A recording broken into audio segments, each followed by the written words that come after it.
Every haunting has a beginning and an end, but in this place, one becomes the other. Step closer, the lantern's glow will guide you. What you are about to hear are true stories of hauntings all over the world. Welcome to Help, I'm Haunted.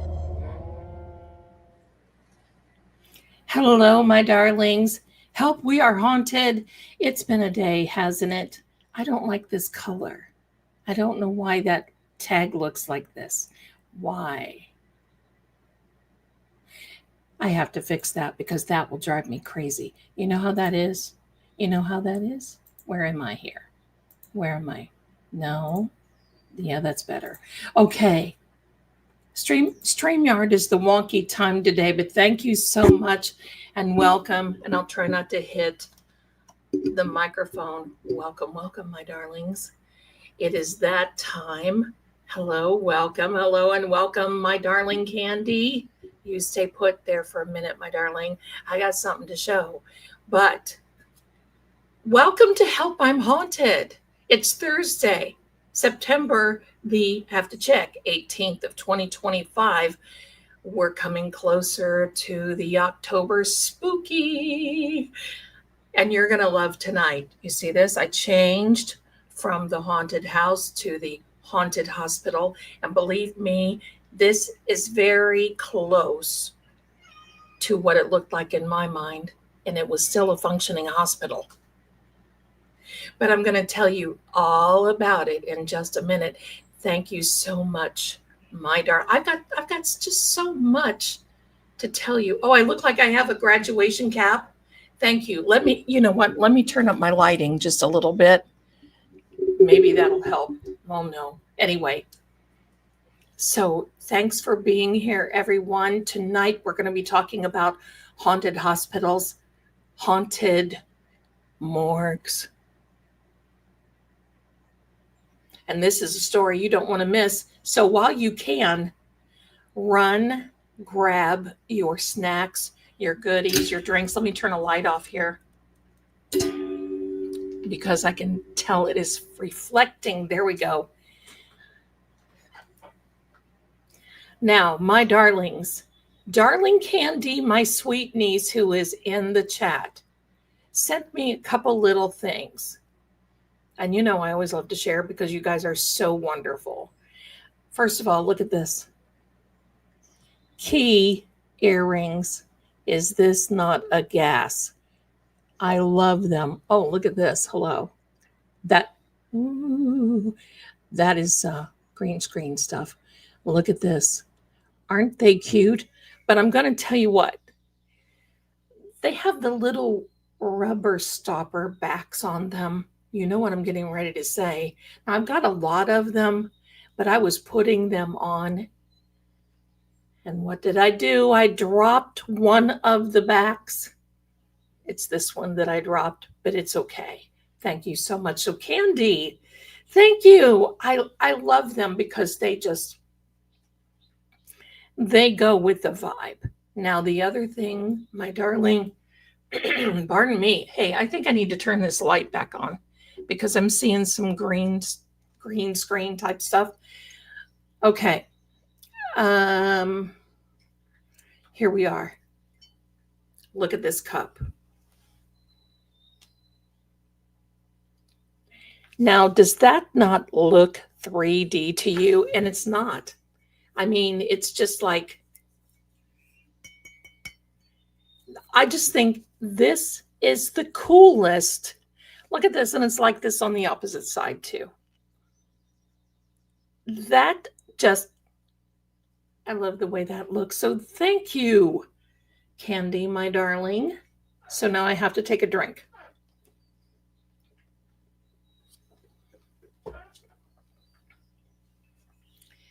A couple of little announcements. One thing just materialized. Next Wednesday, 7 p.m. Eastern. Be here. Be here. We have a special guest coming on, and her name is Misdemeanor. She's going to be coming on and talking about all the crime, all the doings, all the everything else that you can possibly, and she's going to be co-streaming with me, I think. I got to fix this green screen. Do you see this? I just got to give it, that will give me nightmares. Let me see if I can fix it. Oh. Oh, no. Oh, okay. Oh, hello. That's scary in itself. Thank you. Oh my goodness. Calm down. Calm down. Here we are. Now, let me fix this. So yes, Misdemeanor is coming on. Oh, I got to fix. Look at what we're doing here. Okay. I'm so excited because I just love her. And I'm like, oh my gosh, this is so wonderful. Now, I'm also going to say this. Have you seen, today is a day, the Mega Motion came out. There's more to it. Believe me, there's going to be more to it. And Lindsay Gattani is on the Twitter universe right now, tagging Mark Betterow and saying she wonders where he got his law degree because this is an embarrassment. And she said that to attorney Mark Betterow, Lindsay Gattano.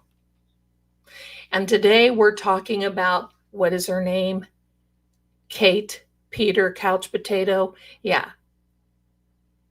This is getting serious. This is getting wonky. This is getting really, really, watch. I mean, today when I was hearing it, I'm like, everybody's reading the Mega Motion. Come on, baby, read the Mega Motion, right? And it's like everybody is so focused on it, but there's more to it. There's more coming. I will be doing a reading on this tomorrow, regardless of what it says, because there's some serious things that are going to happen to some of the people that are involved. No threat here. I'm not a lawyer, not anything. I'm just saying on their end, and they have caused it themselves. So I'm going to be reading on that. Watch for that to come out. And I don't know if you saw AJ tonight on Hot Mic with Billy Bush. Hello. He is like a man's man, isn't he not? I mean, he has just literally ruined, he and Mr. Darcy have ruined my thoughts of ever dating, but that's okay. So he was very good. Now, they're talking about, AJ was great on Billy. They're talking about John O'Keefe. And I'm not forgotten, John. I still have things to say. There are still readings and contacts that I need to share with you. And I just really haven't had time to sit and say, this is what has been said. All along, he has named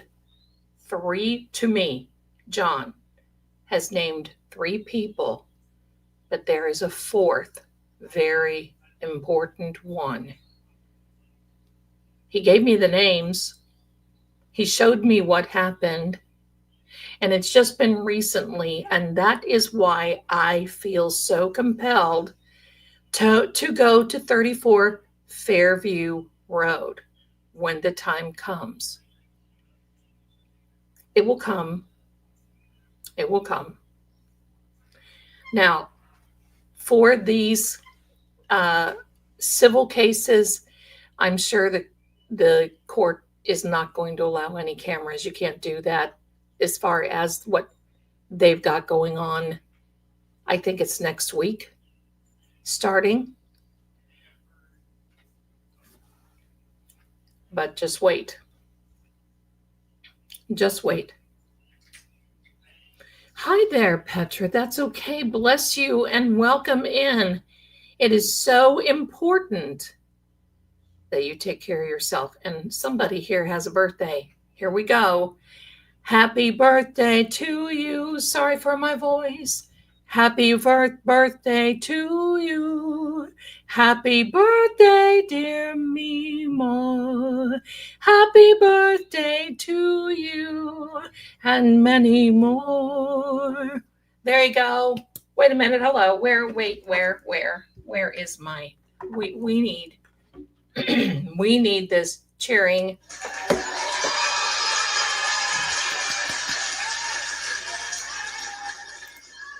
I hope you have a beautiful day tomorrow and may you be blessed. This is wonderful. Thank you. Thank you so much for being here and celebrating with us.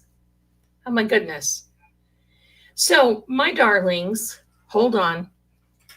I'm going to put up a little disclaimer. Zelda, I didn't mean for I meant when the trial begins. Oh, yeah, I think so. There's going to be too much. There's going to be too much. I'm going to tell you something. John O'Keefe is planning on someone being prosecuted for what they did to him. That's what he's planning on. It's really quite sad in many ways, in every way, but he's waiting. He's standing and waiting. And he's standing and waiting at 34 Fairview. I have seen him many times at 34 Fairview, and he has shown me things. I can't say anything. I can't accuse anybody. I can't. I can't. Thank you, Audrey. I love you. Here we go. And don't forget, hello. There it is for your grifting psychic. Audrey said, don't forget your Venmo. Well, yeah. Yeah. Mm-hmm. It has been a very busy, pardon me, and I didn't drink any pickle juice. I'm going to tell you why.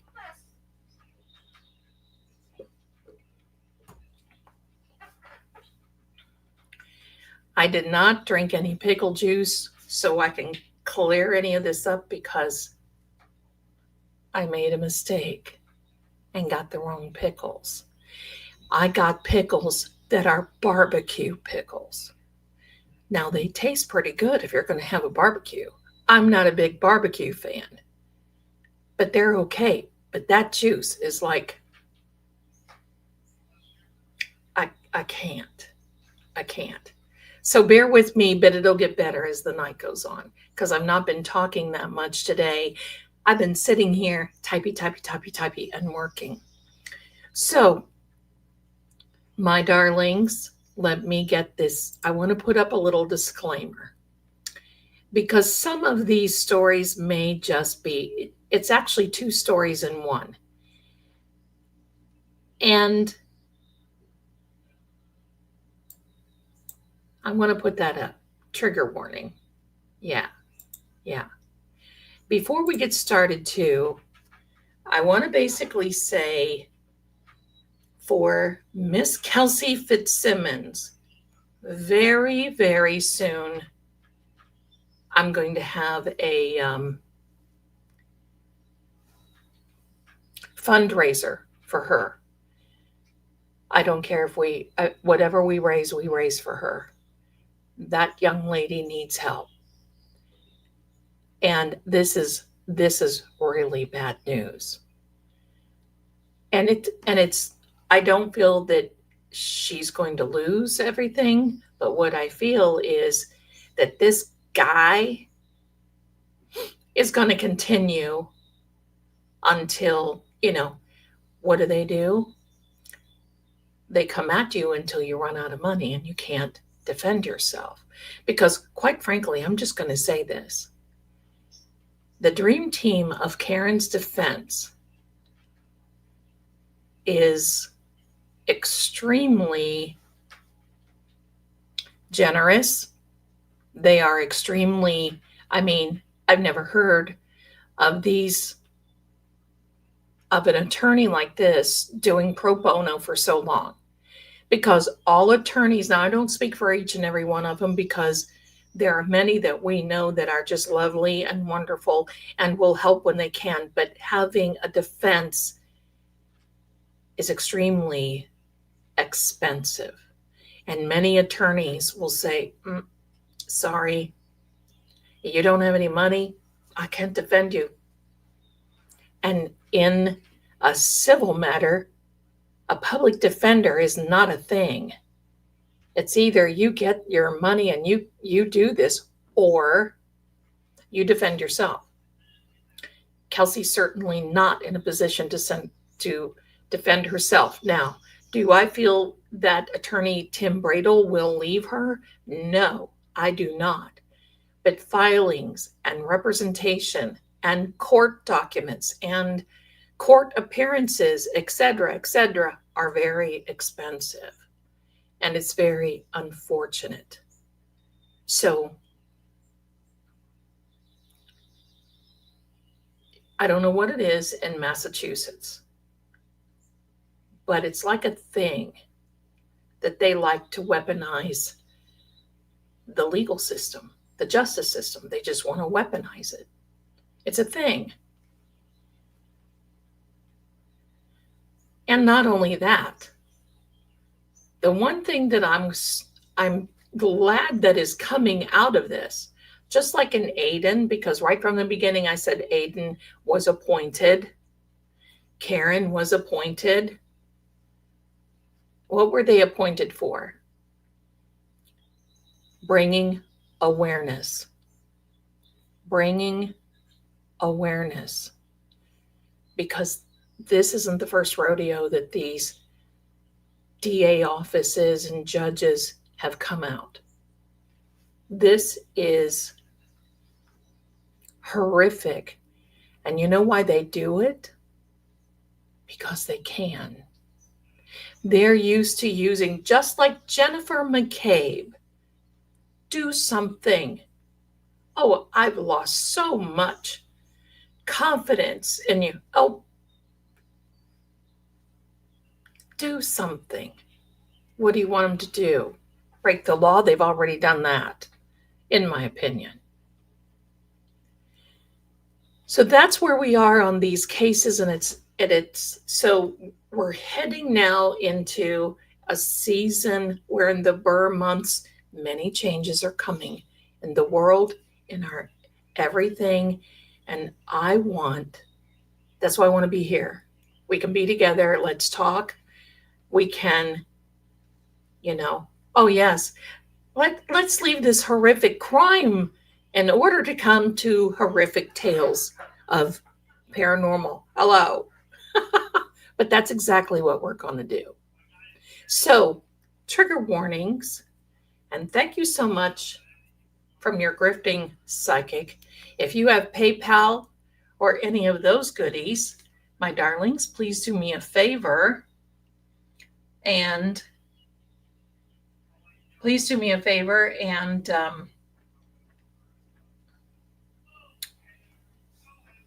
I don't know, what am I talking about?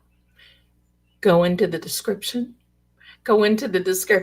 of the here. Now, I also want to tell you, many of you request that I be your friend on Venmo. Since last month or the whatever, when that woman requested all that money back that she had sent over tips and everything else over a particular time through Venmo, and it threw me in a tailspin. And thank God for attorney Melanie. When she came on, she asked for help because I wasn't going to. They say, Venmo says, befriending people is like opening a door, because who is a friend is a friend. Now, it's not that I don't trust any of you, because I do, but I'm trying to recover mentally from all of this on Venmo. So just know I am your friend here, and that means more to me, but I want to thank you. So there you go. Thank you, Tammy. You are so adorable. Thank you. So give me just a second. Give me a second. And Diane, bless you. Oh my goodness, Diane, bless you. Sent a very generous Venmo. Thank you, my darling. You know what? I might be able to get one of the last Dairy Queen cotton candy blizzards. I think that's pretty much out now. And it needs to be. Okay, one more thing, my darlings. One more thing. And then I've got to check on just to make sure that our stream is going. That our stream is going a-okay. Thank you. Thank you. Thank you. Better safe than whoops. Thank you, Debbie. That's right. And I think that goes for everybody here. Just be safe. The holidays are coming.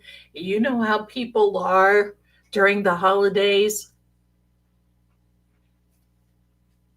And I want you to know today has been a little like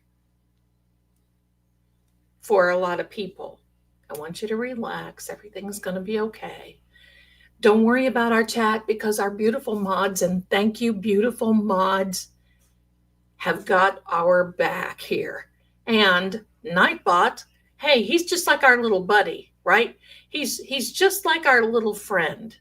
Now, many of you are asking me when I'm going to be starting the luncheon dinner little thing that I'm going to do with you. That's going to be very soon, and I will announce that. This week is busy. Next week is busy. I'm going to fit this in, and we're going to start doing that. So, you know, what I ate in a day, whatever. And thanks so much for liking the nail video, too. All right, my darlings, are you ready? Did you visit the water closet? Did you get a snack? You better get your little teddy bear and get a little something to comfort you, because this is a story that I don't tell much because it even bothers me. But hey, we're in that time of year and y'all need to know. That's the way it is. Oh, and by the way, next Monday, I have to go to a particular post office, and on the way in this country road, there is a beautiful cemetery. And if the weather holds, because we're supposed to get rain, and if the weather holds nicely, I will be in that cemetery and I will be filming in that cemetery. And I'm going to be walking around. We're going to be looking. I'm going to take a spirit box with me. We'll see what happens. I'll be by myself. So there we go. This is a story, my darlings, that happened about 12 years ago. I was working, maybe alive during the cemetery. I don't know. Depends on the Wi-Fi, or, you know, just depends on if I can get it to work properly. I just may go live on there. So it's not a funeral home, just a cemetery. So a few years ago, about 12 years ago, I was working for a different psychic line. I know, what was I thinking? True Oracle, if you ever want. True Oracle is the best one. And you know, I've been around for 100 years since psychic lines started out ground floor with Psychic Friends. That was a good one, True Oracle. And they are here with us. Thank you so much. And hello to everyone. And Mrs. Marie, if you are out there, hello to you too. So, my darlings, I know everybody says that looks like a graduation hat. Maybe I should just sit to the side.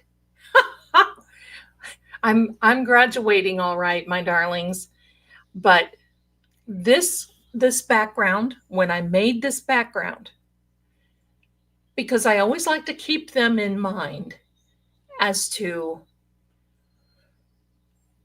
what they were like when I visited. Now, I'm going to tell you this. Don't worry, Christina. Ain't nobody going to know who I am down there, except maybe those under the ground, but they're not, you don't need to worry. All good. I'm covered. Don't worry. So thank you, though, for thinking of me. So when I made this backdrop, this literally looks very close to the place that I was at, including, if you can see here, this veranda on the second floor. But it's not really a second floor. It's a third floor. Because down underneath on this side are tunnels. This hospital that I went to was built during the Civil War. It was a hospital, and then it turned into kind of like a retirement home, and then it went into a mental asylum. Then it went back to a hospital. And when I was there, there was only one wing open, and it was over here. Now, this hospital, even though it felt like it was in the country, oh no, you don't have to worry about, I'm not going to announce where I am. You don't have to worry about it. No, nobody's going to find me. No, I'm not going to announce. Don't worry. Don't worry. So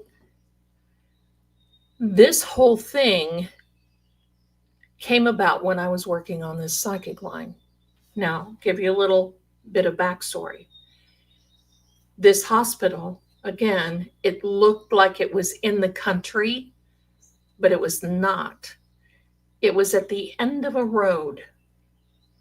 And just a few feet from it were things like a convenience store, and there was a fast food place, a very small fast food place. But this place was isolated, had some, well, you can't see them, bony trees. And the night that I visited, the sky looked just like this. I'm always lucky. So the reason I went was because this one mother called the psychic line, and she said, "You got to help me. I think I'm going crazy." And it happened to be that she was semi sort of local.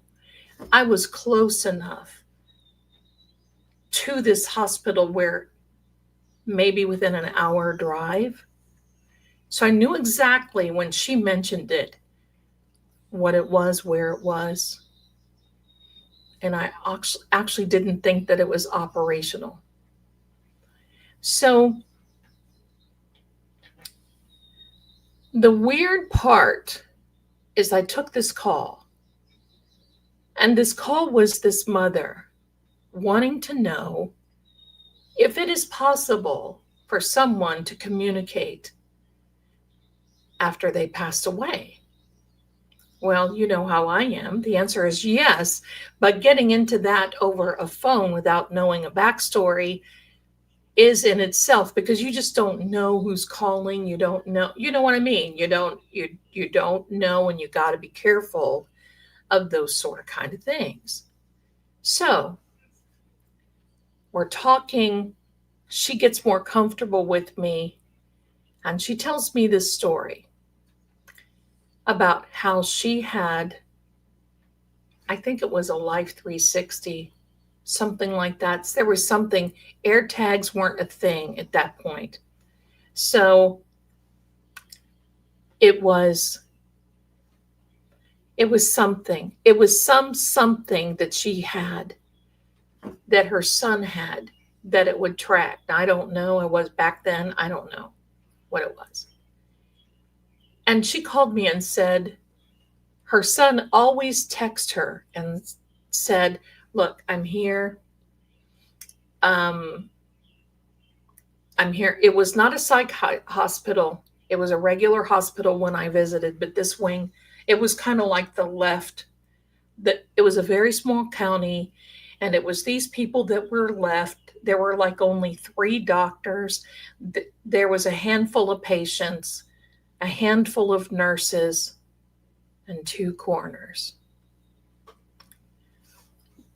So she said her son would always call her and let her know that she had arrived at a particular place. And this time he didn't call. But she kept getting an indication from his phone or whatever it was that he had stopped somewhere. So she thought, okay, he probably met with friends. It's okay. And an hour went by. 2 hours went by. 3 hours went by. The night is going, and she starts getting worried. She's not hearing from him. So she starts calling. And the phone goes to voicemail. And the phone is pinging. So she thinks, okay, I'm going to look up the address. Well, the address was inside this morgue. So she went down because the morgue is on the bottom floor. And for many of you that don't know, in the south of the United States, pardon me, a lot of these older hospitals that were built like during the Civil War, and they would have morgues on a third floor, but then they would have tunnels. So in case the enemy were coming, those that could move, because they always had scouts that would go ahead, because they would just take over the hospitals and unalive anyone who was in the hospital. So they would take those people that could be moved easily and get them down through the tunnels and block the way into the tunnels, and they would go out in that way. So 1850s, 1860s, and into the late 1860s too. So those tunnels were down there. Just keep that in mind. So this woman who called me said that her son, sorry, I've got it ringing. Someone's trying to come through. So her son's phone or whatever had been pinging, and it was at this address. She did not know that it was the morgue.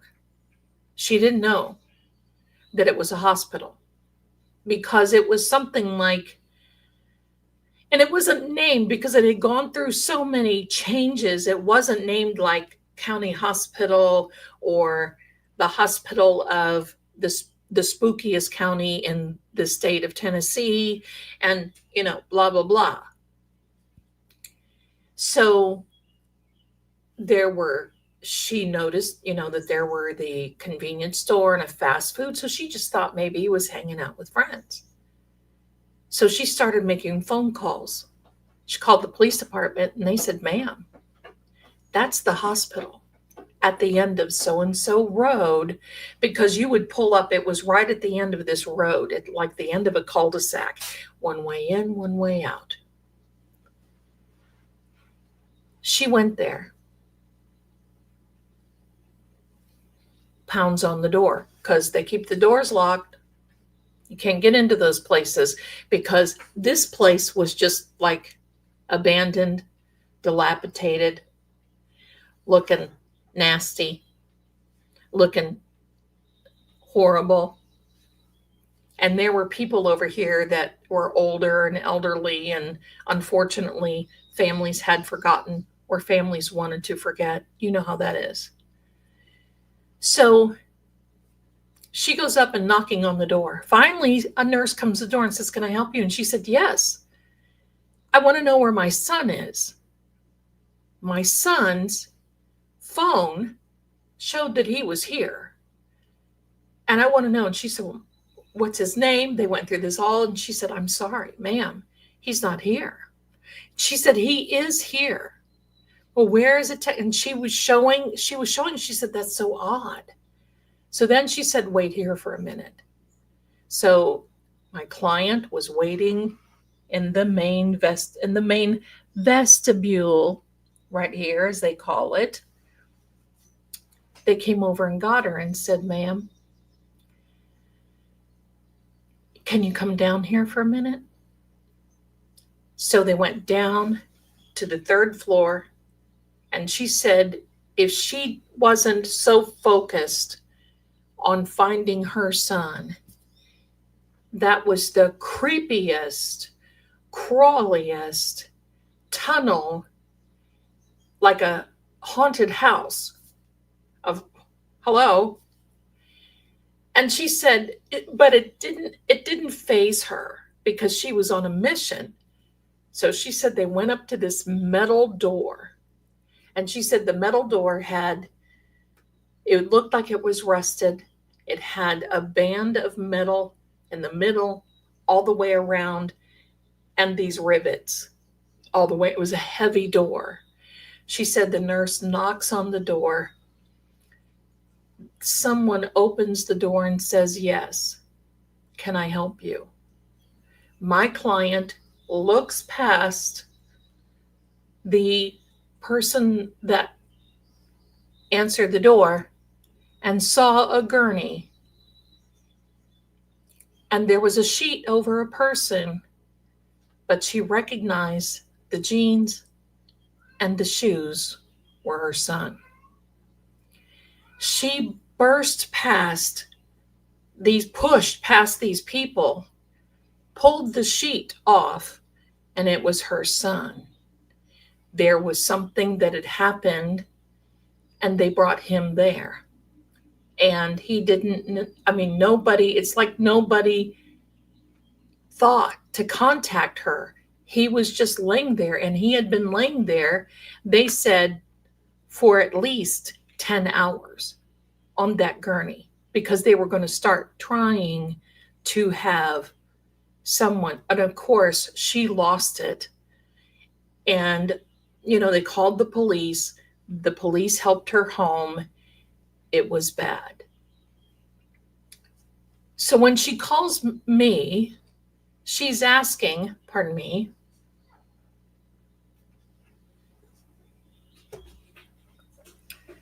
she's asking, can my son contact me? And I said, listen, God is a very compassionate God. And yes, I believe that many times you can get past that veil. And she said, I keep hearing him say, Mom, Mom, Mom. And she said, I've looked you up, and you've done paranormal investigations, haven't you? And at that time, I was on Facebook, paranormal investigations, hello. I was all over the place, had a website, paranormal. I was out in it. And I would usually go by myself. And I said, yes, yes, I do. And she said, I will hire you if you will go there and see if my son's there. Now, that's normally something that I would not do, but hey, I'm a mom, right? We're moms. I would want to know. And how am I supposed to say, oh no, I'm this paranormal investigator, but you're on your own, lady? No, I can't do that. Not at all. So I made an arrangement. I called the hospital. I called the police department. I said, look, this is what I want to do. I'm here for this. And they did not like it. But what are you going to do? It's kind of a public place. It was not a private hospital. It was a public place. So I made arrangements with one of the nurse and one of the particular people that was in the morgue overnight. Wasn't a coroner. It was one of those people that sat there, just made sure everything was kosher, going the way that it should, you know.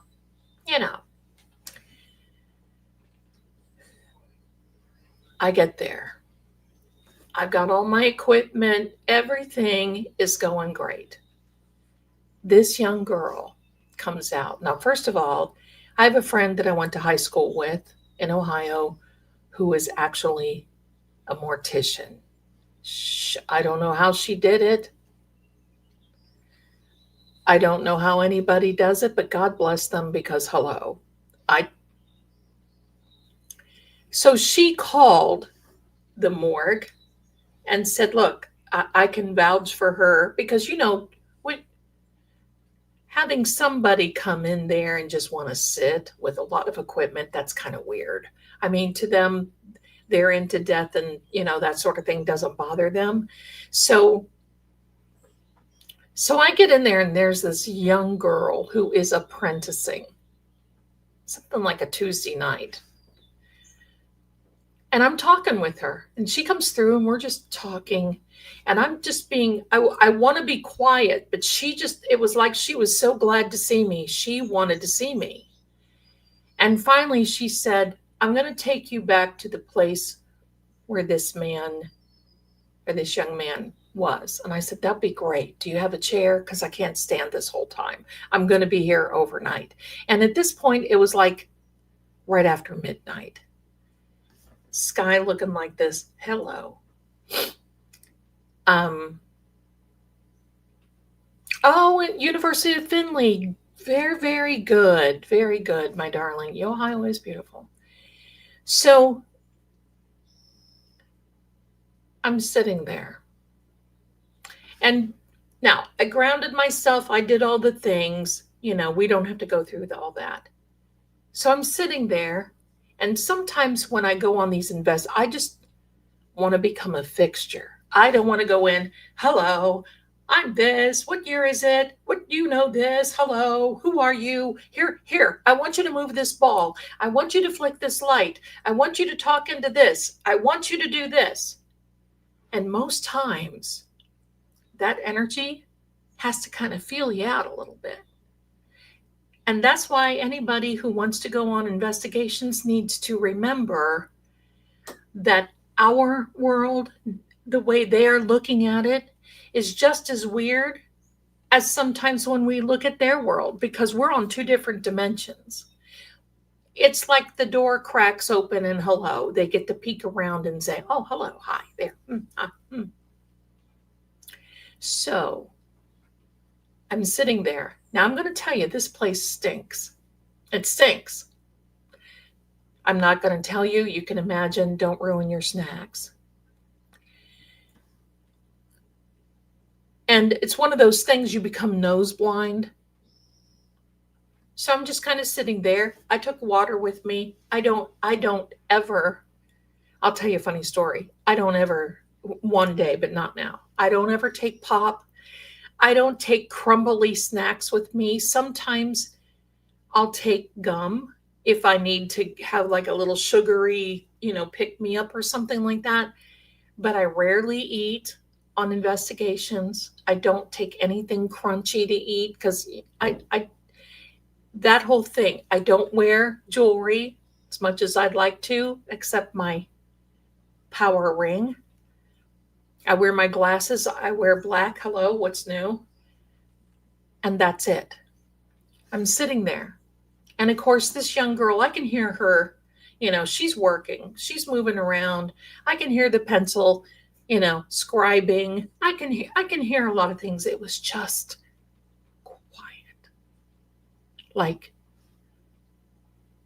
almost frightening. Sarah, I will tell you about the Mansfield Reformatory. I was born in that area. I know I've got so many stories. I can tell you about it. And it's really something. So yeah, I'll tell you about it one day. So I'm sitting there, and all of a sudden I hear a huff. Now, that huff didn't come from this young lady. It was like that type of a huff. And I thought, you're welcome, Sarah. And I thought, oh, here we go. Here we go. Somebody's showing up. Here we go. Because, my darlings, these shows like Zach, they probably take about 25 hours worth of footage.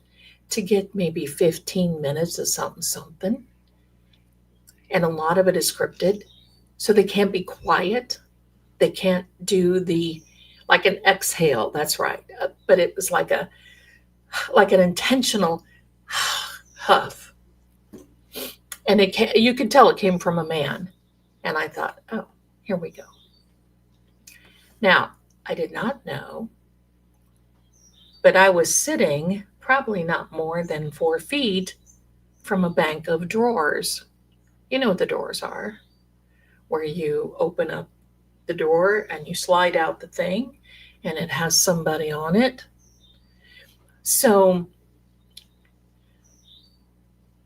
and you could see there were some bodies. Some were in bags. One was under a sheet, all that. So I could tell that this girl must have heard things like this before, because she went quiet. She stopped.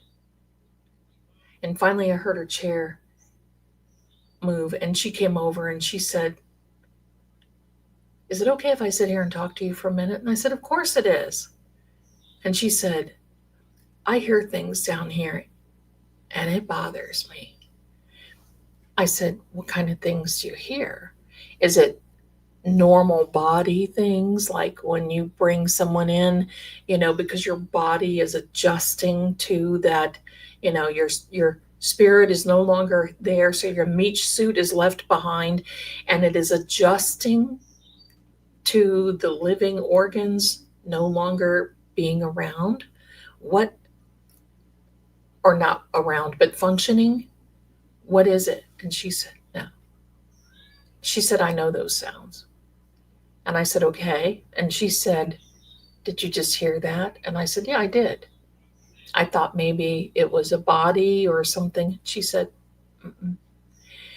I hear it when we have no one in here." I said, "What do you think it is?"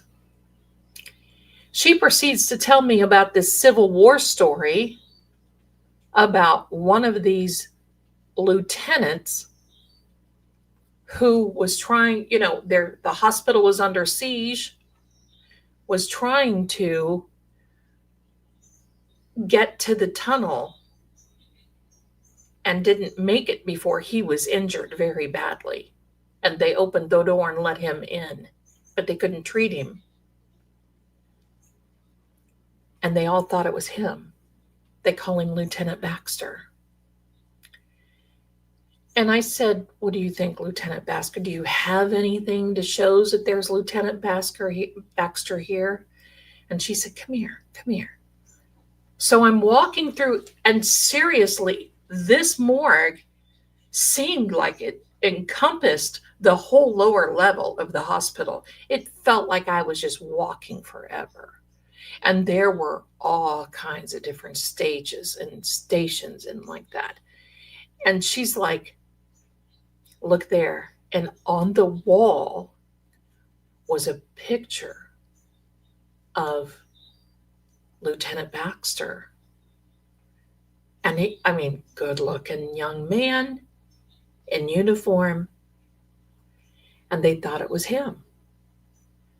I said, "Okay." I said, "But I am here to see if this young man that we talked about last week or so, 10 days ago, is here." And she looked at me and she said, "If you stay long enough, you'll hear him." And usually I'm not affected, but it was like all of a sudden this energy came over me, and it was like I felt tears like I am right now. And I said, "Okay, I'm here. What are you doing for breakfast?" She said, "I've got coffee." And she said, "We can send out." She said, "The corner store over there, it's like this country, you have a country store that sells biscuits and gravy and, all that other stuff." And she said, they'll bring over coffee and biscuits and gravy, anything you want. I said, "I'm down for it. Let's have breakfast when time comes." She said, "Okay, there you go." So I go back to the original little place that we were sitting. Better lit, a better feeling environment. And she said, she gets a phone call downstairs. And she said, "Oh, I got to go upstairs. Are you going to be okay?" I said, "Oh, yeah, I'm going to be fine." "Oh, yeah. Oh, yeah, I'll be fine. Just leave me down here." And you know me, "Do you have any peach pie?" So I didn't say that, but hey, why not? Why not ask? So she leaves, and I'm sitting there, and the air starts to change. It just feels thick, like if you want to move your arm, you're almost feeling like you're trying to dredge your arm through water, that it's heavy, and that you just want to, that it's you just want to push this environment, this air. Then I hear it. There's a knock coming from one of the drawers that I'm sitting by. Now I'm going to tell you, my darlings, there were bodies in there, and the doors were closed and they were locked. So it's not going to be like Night of the Living Dead and they're going to come out, But I'm hearing, and I'm like, oh. And I waited because I thought, well, maybe, me being me, maybe it's a pipe. Maybe it's a water pipe. Maybe the building makes noises that sound like a knock. Maybe, so I'm sitting there just real quiet because, I've got a little piece of paper and I've got a book that I'm writing in. All of a sudden, and it's 3 knocks intentionally, like it was trying to get my attention. And I said, "Are you trying to get my attention?" And silence. I said, "I'm here. If you're trying to get my attention, I'm here. So why don't we do this? Why don't you knock 1 time if you want my attention?" Silence. And I thought, okay, I'm just going to wait, because sometimes you have to be patient. And the reason you have to be patient is because it takes that energy a lot to absorb, to be doing this type of thing. It's just that they just don't run around, hello. And the fact that it was getting ready to storm, I always say it's always better to do an investigation during a storm because the electrons are charging. All of a sudden I hear, okay.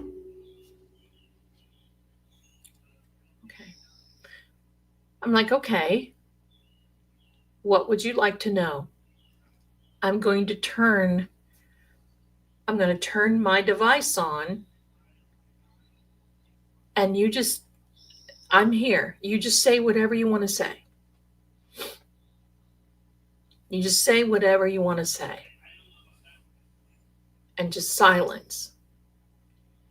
Then I hear a huff again coming from the other side of the room, that exhale, it's a huge, as in not a growl, but a huge, I don't even want to do it in the microphone because it is a big, huge growl. And I thought, oh God, that poor girl. If she sits here at night and starts hearing all this stuff, she probably is weirded out about this. So I'm walking around a little bit, taking my paper, writing things down, writing dates down, and I hear this noise, and I go back, and because I had my device, kind of like this, just standing up on a table, just like this. And then it fell over. There's no reason why it should have fallen over except energy. And I thought, oh, here we go. We're about ready to get into a hot place here. Here we go. Then this young lady comes back down. Her name was Laura. And she looks at me, and she was just white as a sheet. And I said, what's going on? Are you okay? And she said, sometimes when I come down here and I have to walk through this tunnel, I hear whispering. I sometimes feel things. And she said, this time, and this is what she did. She said, this time, it felt like my hair. Something grabbed my hair and held it up like this and then dropped it. That's a hotbed. And I said, okay, what are you going to do now? And she said, I'm going to stay in here. I can't take it anymore. I'm going to stay in here. I need to relax, but I need to go to the bathroom. And I said, do you want me to go with you? I'll stand outside the door.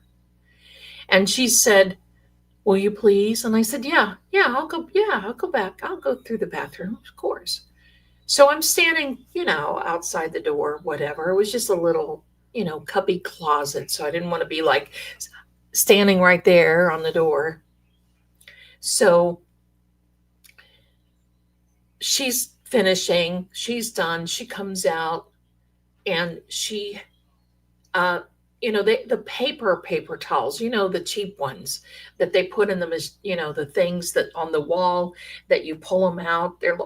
They're not even a napkin. It's just so flippin' cheap. And you're supposed to wipe your hands on those things. Well, she was wiping her hands on that.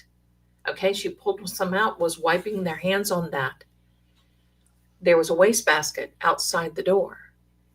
She comes out and she said, tell me when you're hungry and you want to order breakfast. And I said, anytime you want to, honey, that's fine. I wouldn't mind a cup of coffee if you got a coffee machine, anytime you want. And just then she said, okay. And she didn't toss it. She's right over the wastebasket. Right over the wastebasket, she drops this paper. Now I'm going to tell you, I have a little napkin here. I'm going to give you a little show of what this was. She just drops the paper like this, okay? This is what it was supposed to do. When she dropped it, she dropped it and went, the paper, it's like somebody was smacked it. And she looked at me, she goes, how did that happen? And I said, search me, baby. I don't know. And I said, let's go get some coffee. And at this time she was shaking like this because she was rattled from coming through so she was visibly shaking. And I said, you know what? That could really be anything. I said, it could have been, and I was just really trying to calm her down. And I wouldn't say, oh, well, we got a ghost here. It's going to be like, no, I wanted to calm her down. So this little sweetheart, cuter than can be, looked like a little cheerleader, blonde, sweet, had a boyfriend, She's sitting there. She said, I just feel like calling my boyfriend, but I can't. I got to wait till my shift is over. And I said, you know what? I'll be here. I'll wait for you because I want to look at some things. And she said, will you do that? And I said, yeah, I'll do it. Yeah, sure. I said, but I want to go back into that hallway. And I know you don't want to go with me, but will you leave the door open? She goes, we're not supposed to. But I will block it. So that way, because you know what I was really concerned about? It's not that I was concerned about not getting back in. I was concerned that door would shut and she wouldn't get out. That it would be an episode that she wouldn't get out because it was starting to get wild and active. So I go over, I pick up my little device from this little table thing that was sitting there by the drawers, the people drawers. And so she blocked the door open. she put an empty gurney between the door, like the door, put the gurney into the door so the door wouldn't come shut. I go down through that hall, and I'm not kidding. It's been a long time since I have been in a very active place like that. And sometimes the little poltergeists love to mess with you. So, they're doing and I'm just not saying it. I'm not reacting. I'm not saying anything. And you're hearing the whispers, and whistles. Now, they weren't whistling at me. No. Yeah, that would be my luck. I'm getting cat calls from the spirit world. The whistles will sometimes mean that they're actually trying to call more energy in. And I'm thinking, oh, this is lovely. They're just calling their little backup troops here with them. And there was whistling. There was everything else. Oh, I caught a bunch of good stuff. There was, the wolf calls from the spirit world. There you go. That's my luck, my darlings. There you are. So I'm getting all this. And so I go back into the room. So I go back in the room. We moved. She said, I've got to move that gurney because if somebody comes down here, I'm going to be in trouble. I said, it's okay. Well, let's just move it. We'll close the door. So we were sitting there talking, and she goes, do you want to play cards? I said, honey, I don't really want to play cards, but if you want to sit here and play solitaire and we just keep quiet, I'm intruding on your space. You work, you do what you want to do, and you go for it. And she said, okay, I want to get my mind off some things. And I'm not allowed to be on the phone, or I would call my boyfriend. And you really couldn't get a cell signal out of there. I can tell you that right now. A cell signal was not something that you could get. So she has this little deck of cards, and she's playing solitaire. She puts one card down, puts another card down. She's got them all down.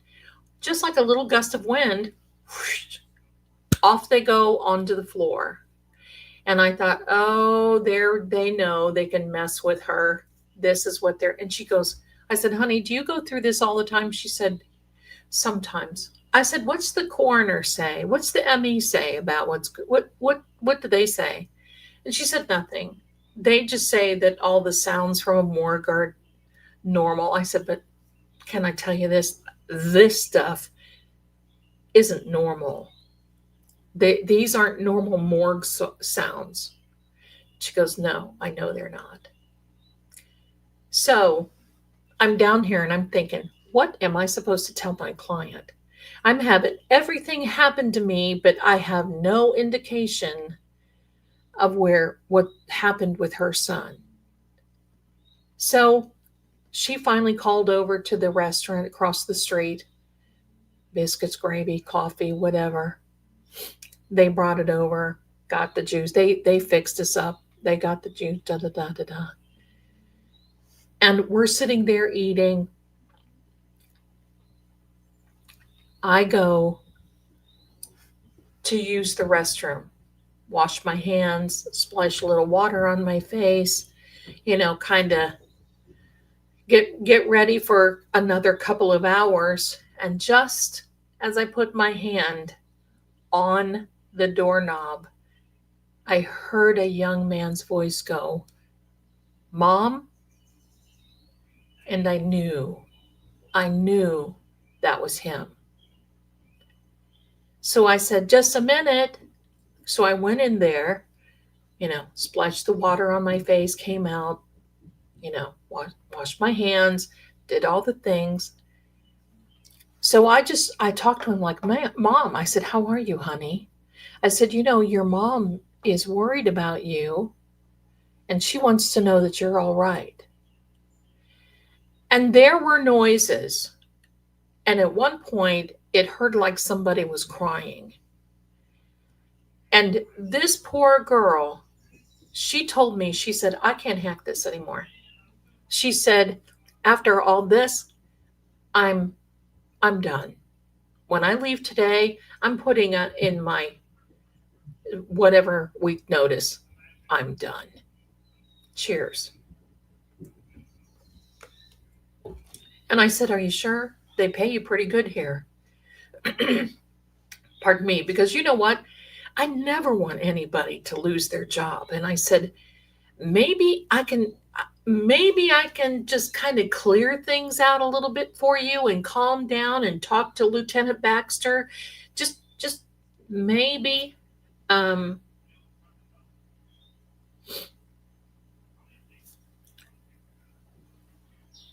Okay. So anyway, got distracted by the chat because I love to see what you guys are saying. So, Prost. Ein Prosit, der Gemütlichkeit. Ein Prosit, der Gemütlichkeit. 1, 2, 3, Sauf mal. All right, anyway. So, I saw the cheers in the chat. That's why I did that. Prost. I said, are you sure? I said, I don't want you to leave your job. This pays pretty good. You're going to college and she said, ain't worth it. I leave here, I'm a nervous wreck until the next night. I can't deal with it. And she goes, I can't enjoy my weekends because I'm always afraid I'm going to be somewhere and I'm going to get called in. And she said, I can't enjoy my weekends because I'm constantly thinking I only have 2 days till I have to go back there. And she said, I sit here and I shake and I'm a nervous wreck. And they do drug testing. And even though they are prescribed drugs, I cannot be on a prescribed drug that is chilling me out because I may not be able to perform what I'm supposed to be performing. I said, okay, so why don't we do this? She was working the night shift at the morgue. So I said, why don't we do this? Why don't I ask them to just chill and go away and stop this and move on? I said, have you ever had anybody? She said, no, we've never had a paranormal investigator here. She said, and if I told the ME or the coroner about all this, my boss, the doctors, they would probably fire me anyway. And I said, well, no, you don't want to do that. So then we get talking about the history. And I said, where does the tunnel go that goes out here? Because there's a door. I mean, there was a door. And if you got close to it, you could almost feel a little bit of the air coming, or because it wasn't sealed, you know what I mean? But I certainly wasn't going to open it. I mean, although we were there by ourselves. So it was, you could, if you went up next to it, it almost smelled like dirt. If that made a, so you could tell it was nothing that had been used in a very, very long time. So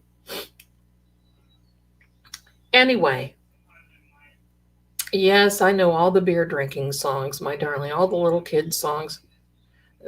That's what we learned when we were little. So anyway, we had, was standing there.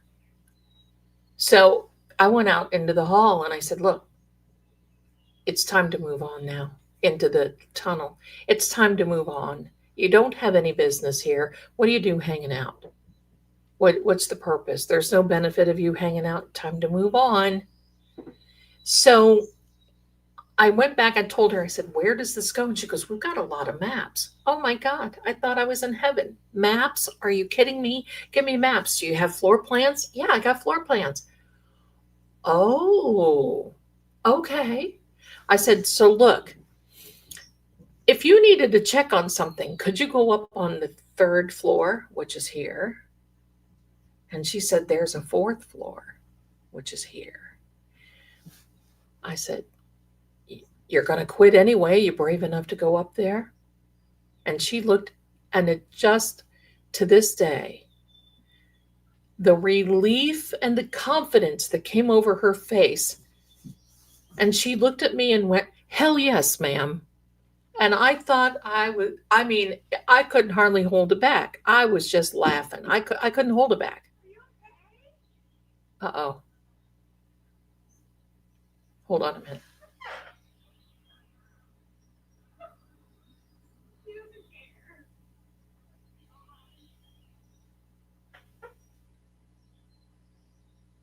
Hold on. Sorry.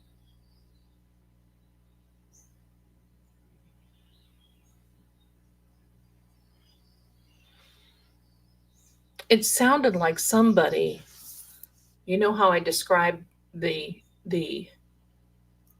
front of my condo, and then there's a staircase on the other side of the walk that goes up to the units upstairs? Someone fell down the steps.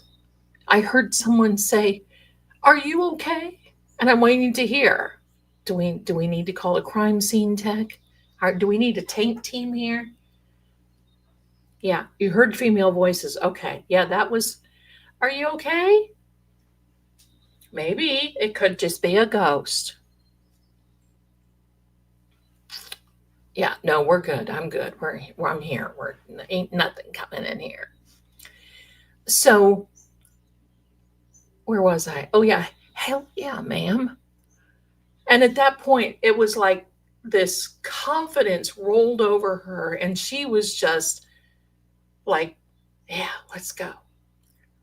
So, well, listen, you see what I see, and it's like, okay, okay, I'm going to take a time out. I'm going to take a time out. This is the front of the condo. This is the back. This is a side wall because I live in an end unit. The upstairs, you go this way, it goes through the kitchen, out the back door, and there is a wooden deck from the upstairs, so the people in the upstairs can come out there and sit, do whatever. About 2 years ago, college kids would move in and out upstairs to the point where I just wanted to just would want to it just bothered me because they were so loud and drinking, and oh my gosh. So it was Easter Sunday. I know, isn't this funny though? Oh my gosh, on BBD, imagine, hello. Imagine we're all here listening to Lady Z and we hear people talking. I'm thinking, you have guests. I'm a ninny. No, no, no, no, no, no, no. It's all good. It's all good. So Easter morning, I'm laying in bed, texting. Was it a burro? Was it a jackass? Was it a donkey that Jesus rode? Stuff that you just think about, what size shoe did Jesus take? That stuff that I just text because I'm weird and I want to, just Google stuff. They were so loud upstairs. I came out, I got dressed, I was in the kitchen. I went out the back door, and they were on the back of that porch. And I mean, talk about drunk. I'm not kidding. I have never seen people that drunk. And my son, who is like my dad now, I just want you to know, my son who will look at me and go, "Mom, I really think that you need to do, Mom.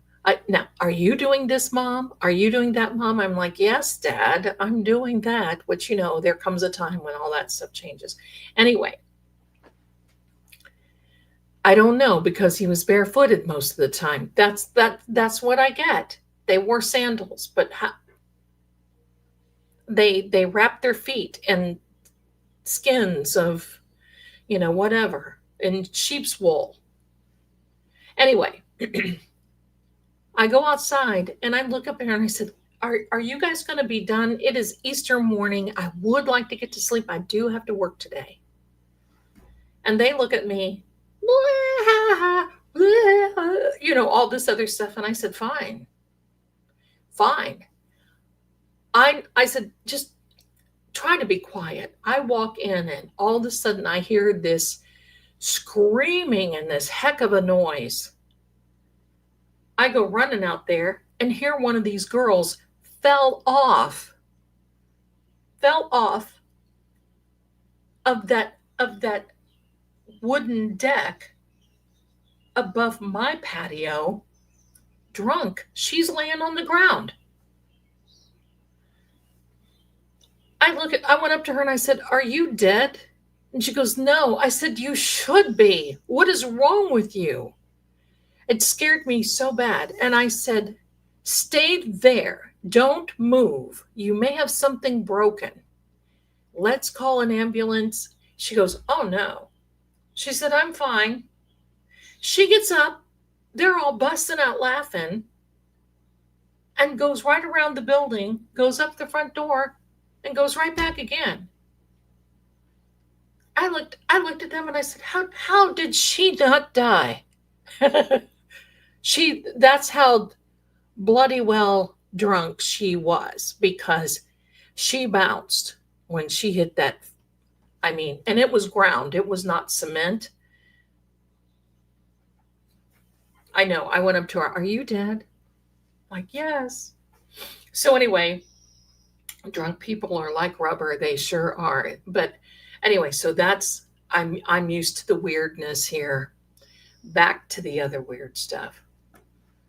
So I said, "Let's go." So this place had no elevators. They had the kind of like the cargo. So if you needed to take someone down to where they would get an x-ray, or if you needed to move a person, it would be, one of these type of elevators that you would put them on. Dear God in heaven, it's a wonder nobody got hurt. Well, they're in a hospital, I guess. So anyway, we went up these stairs, and I got to tell you, probably when this place was first built, it was cool. Talk about a Gone with the Wind house. That's the first thing that I'm thinking. Oh my heck. This, yeah, kind of like a dumb waiter, only is bigger. And the main stairway went up through here. You walk through there and it went up through there. And it was stunning. I mean, the woodwork was, but nobody ever took care of it. It's like, oh shoot, I would have wished I could have bought this place. And nobody took care of it. There was stuff peeling from the ceiling. All kinds of weird things. I mean, just weird because, hello, this is supposed to be a hospital. How do you pass inspections? But I kind of think it's like the hospital that people forgot. It wasn't on the radar very long.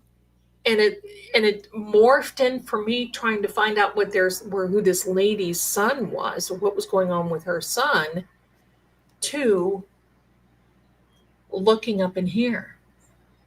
Well, we went through, she took me up through almost all these rooms, and talk about shadow people, whispers. Now, a lot of this she didn't see, but there were, tomorrow is another day. Yeah, the hospital that you never just start from, that's right. So,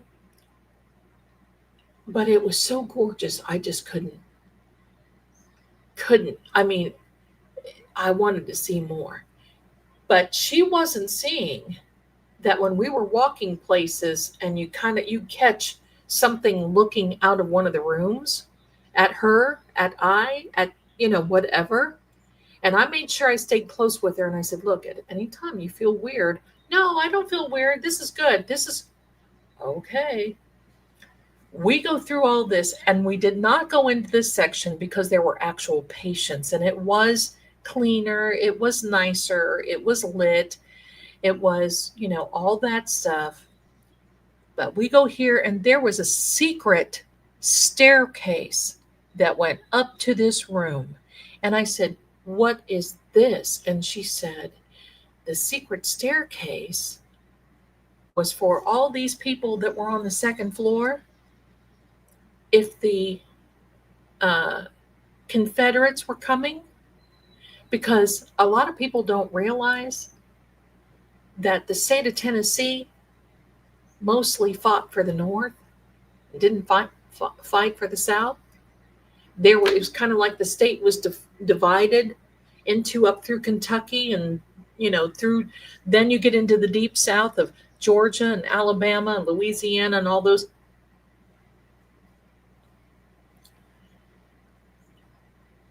So there was a hidden stairway, and I would have never known it. It was in a wall, like a part of the woodwork was the door. And it was the absolute coolest thing that I've ever seen. And it was real. I mean, it was the real, it wasn't the fake that somebody added on later. And it went up to this room. We were up there, and then the sun started coming up. And I said, "This is the coolest thing that I've ever seen." And she said, "I've been up here twice." There were old beds up there.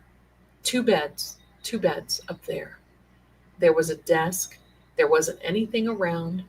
There wasn't anything. I mean, and actually, it felt fine. I mean, it didn't feel like there was anything hanging out. It felt fine. And I think that's probably why she felt fine too. So finally, it was getting time. She said, "I've got to go back downstairs." I said, "Yeah, you don't want to get in trouble." So we go back down. We go through that tunnel again. And I could feel like I'm walking here. Wait, hello. I'm walking. And I could feel, you know how you feel like something is walking this close behind you? I could just feel that. And I'm thinking, oh boy, anyway, I'll have to think about that for a minute, Cat Randall. What direction the window faced. Because we did see the sun coming up, but there was a window on the other side too. I'm thinking this faced east up here. I'm thinking that it did. So anyway, we go back down. We're going through this spooky tunnel to get to the morgue. We get down there. Cards are messed up. Papers are on the floor. This was carrying on. That was carrying on. It was this and that and the other thing. And it's like, oh my gosh. And I said, "Was somebody down here?" She goes, "No." That happens a lot when I put things in place. I have to put everything away. I mean, her files were all over the floor. This poor girl, they were just yanking her chain every time they could. So it just got time for me to go. And so I'm sitting there. I said, "You know what? Before I go," we had our breakfast and, all that stuff. We did our little exploring. I mean, I was there probably for 6 hours.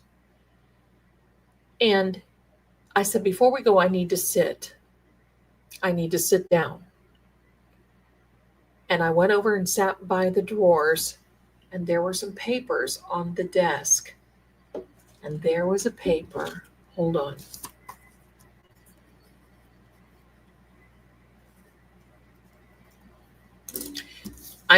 This is weird. It'll give you the idea. There was a paper laying close to where I was sitting, and it looked like a scribbling, and I sort of kind of made it out to be Mom. Now, was it? I don't know. Was it there before? No, it was not. But it was, and I'm going to tell you, I believe in automatic writing. The reason being is I left my pen with my notebook. There wasn't any other pen around. There wasn't any other, it was just this little. It came time to leave, and I told her, I said, "Look, I want to look at these maps." Yeah, that's what I was thinking. He wrote his mom a note. That's what I was thinking. So I took it with me, and I wanted to look at the maps because I wanted to look at the perimeter. I mean, they had floor plans. They They had all kinds of different little things.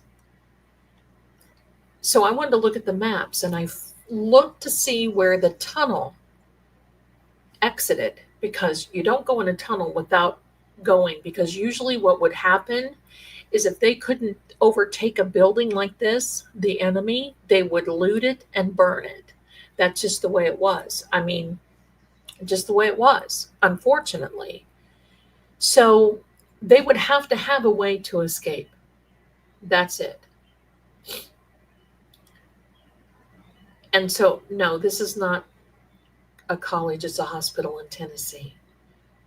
So, um, so I left, said goodbye to her, gave her my number, told her to keep in touch, let me know. I waited for the ME to come in. He came in, and I mean, he wasn't very personable. He said, "Did you get what you came for?" And I said, "Oh, it was a very nice visit. I really enjoyed sitting with your um, the young lady down there, and I think that she's very good, blah blah blah." So I said, "I'm just going to walk around a little bit." I said, "Do you mind?" He goes, "No, I don't mind at all." So my car is parked in front, like over in here. And I thought, I'm going to walk around here. I bet I walked for an hour and a half. I never did find out where that tunnel exited. I'm sure if you went through that tunnel, you could probably find it, but I'm sure it was sealed. But in the back, on the side, in the trees, was one of the oldest cemeteries that I had ever seen. And it was so sad because on those stones were written unknown. Unknown, 1865. Unknown female, 1872. Unknown baby, just wild. I mean, is so sad. I mean, they at least put up markers. But it was in a woods, and so there were trees. And one of the things that always bothers me is if you run up on one of these old cemeteries, that the trees obviously grow, and sometimes they grow through the graves. Sometimes you can see a little something, something. And that's just sad. That's just sad. So, anyway, I spent a lot of time in there and whatever. And what an experience to be there. I always wanted to go back again, but it was about a year later and they closed it completely down because I was going on my way to Nashville and thought, hey, I got a little time. I'm going to take a little side trip. Went over, stopped at the grocery that was close by and said, whatever happened to the hospital? Whatever happened to the people? And they said, there was no funding. Their people just didn't want that to happen. I said, what are they going to do with it? Who owns it? Okay, so I knew I wasn't going to get anywhere. But that's the way it was. And I would certainly love to know about those tunnels. Now, the last time when I talked to my lawyer friend who lives in Nashville, he said that they heard that they tore it down, which means if they tore it down, they probably would, any tunnels that would have been there would have been filled in. So I ended up calling this lady and I said, look, I was here. I don't know. I heard a young man say mom. And I gave her the piece of paper. Now it didn't look like, but it was scribbled. It was scribbled. And I said, I want to think that that's him. And she cried. She said, I cannot believe that and she offered me money. I wouldn't take it because I had this trip turned into something for me as well. So I certainly wasn't going to, And so Anyway, so that was the story, one of the stories of the hospital and the morgue that I had been in. And I can tell you this, that morgue was an experiment. It was an experiment for me because there was this part of me that wanted to just be, kind of weirded out. Because, quite frankly, I am more weirded out about our living humans these days than the paranormal. But that's why we're here, right, Boo? Because why be paranormal? Why be normal when we can be paranormal? I screwed that up. Why be normal when we can be paranormal? But this was different for me. But I literally loved going through this old building, and a lot of times in the South, in these counties and the back roads, and is it safe? No, I would not suggest. And today, if somebody told me, oh yeah, that's open, you can go in it, I would not, because you don't know if somebody is living in there. You don't know if they're taking a substance, if you know what I mean. And you don't know if you're going to be the next one in the morgue.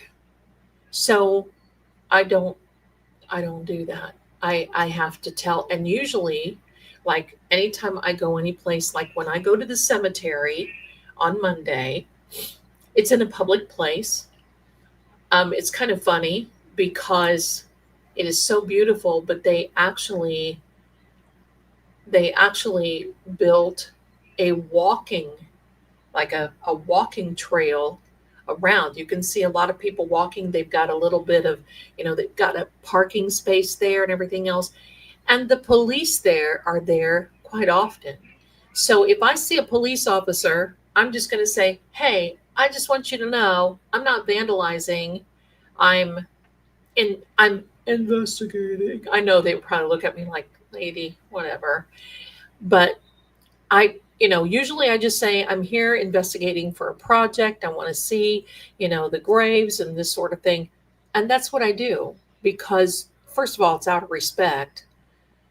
If there is someone there, it's out of respect for families of the deceased. It's out of the respect for the deceased. And sometimes you just want to know. Miss Patty. My darling, if I can do it live, now I'm not going to go over there at night because I would not be that brave to go there at night by myself. And the male in my house does not want anything, has no desire to follow mother. So anyway, so I will probably be doing it in the daytime. Don't know if I can go live. It just depends on the internet and if the internet is good or not. But if not, I'm going to film it anyway, and maybe I'll premiere it or something, and so it can be live so everybody can talk. So there we go. Carolyn, Lady Zelda, I worked in the morgue as well as the hospital. Never ever heard or seen a thing, but I did on the floor I worked on in the hospital. It's one of those things, you just don't know. You don't know. I went into this place thinking, no. But then, it's so funny because places that have a history, right? Places that have a history, you ultimately find, and then say, oh man, that's pretty cool. Just like this. This would have been talk about a candidate for the National Register of Historic Places. Hey, I'm all into that. But it's unfortunate some of these beautiful big places just go to the hot place. So Angie and Joshua, hi. We used to live about 20 minutes from the old Norwich State Hospital in Connecticut. And I always was so creeped out and fascinated by it when we drove by, right? It's almost like a drawing, like it draws you in. I love it. Kat says, the ones that have passed are not so scary from what I have dealt with. No, that's right. I mean, I ran into two black masses that were huge in my day, and that's been years ago. Other than that, sometimes I get a jump scare. Sometimes there's a jump scare. We'll see. We'll see. Um, yes, despise injustice. Lady Z, did the mom share how her son passed away? Evidently, it was an accident that was not near here, but close by. And he was alone.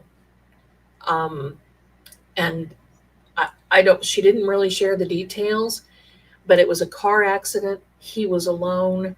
He ran into the side of a bridge, and they were thinking that he tried to avoid hitting an animal like a deer or something and hit the side of the bridge. And that's pretty much, I think, what happened. It's one of those situations I don't want to say, hey, I just so feel so weird about that. Kirby's 100. A few years ago, I saw a woman at night who looked to be in her 40s, a vampire like, oh, tall, thin, pale, and smelling like death. Yep, yep. She wore a black cape like coat, a black suit, argyle socks, and you mean men's black Oxford shoes? Yes, I believe that. I believe that. Wow. There was a ghost hunting show where an evil entity followed one home that ruined it for me. That can happen. But sometimes, somebody asked me a long time ago if I'd ever thought I want to be a demonologist. No. Enough is enough. No, no. I draw the line there. No. Don't want to be a demonologist.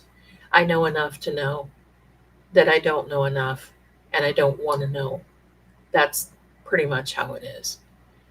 That stuff, I do not believe that a demon is around every corner, but boy, oh boy, when you run into one,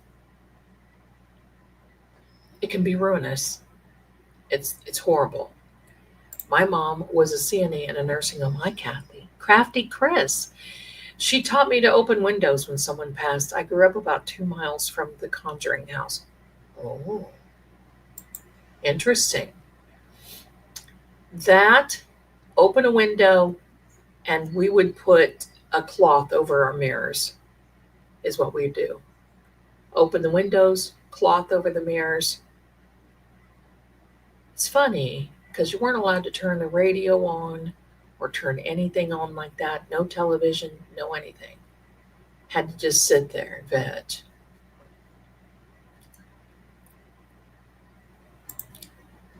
USMC. Cowgirl, how awesome would it have been to see it, Nate? That's exactly how I felt. I mean, if I could have transported back into time to see this beautiful building. And I mean, this is a Greek revival. Hello. Which they did a lot of that during the Civil War.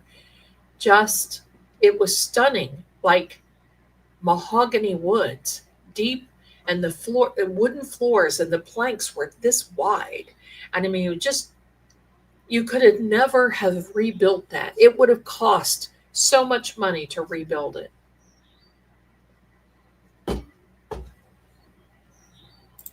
Debbie, there you go, my darling. If I didn't live on the opposite end of the country, I'd volunteer to go with you. Hey, you never know. You never know. There may be something that we come around. You just never know. I guess I can take my trigger warning down, can't I? Yeah. Why don't I do Keep a piece of silver on you at all times outside of your home. I take iron with me. Iron is what I take. Iron does it. They won't come around. They won't come around. Perhaps if I was Zelda's neighbor, I wouldn't be a ninny. No, you wouldn't be a ninny. And it's, like Attorney Melanie said she would go out, Richie, microdots. Even Attorney Nan said that she would be interested in going out. And, there's a way to handle that when you have someone that's not used to going out, or that somebody doesn't get afraid. Because the first thing, I got to tell you this. Here's a story. Here is an Ohio story for you. Let me check on this. Why mirrors? Well, my darling, look at this. Look at you drinking tea in your picture. Now, where is ours? Hello. And I got your email, by the way. I love that. Got your email. Thank you so much. Thank you so much. Mirrors. If you put a mirror opposite of a mirror, it does cause it creates a portal. But now, I don't know where, I think this is just an old tradition, but you know how it is. Like, how many of us don't open an umbrella in the house, right? It's one of those things. So you cover the mirror, and I guess the idea is you don't want the soul to get trapped into the mirror, because the mirror can become a vortex. Okay. Whatever you say. Okay. Yeah. Yeah. It's an old thing. It's an old thing. Voda Bob, I always wanted to see that.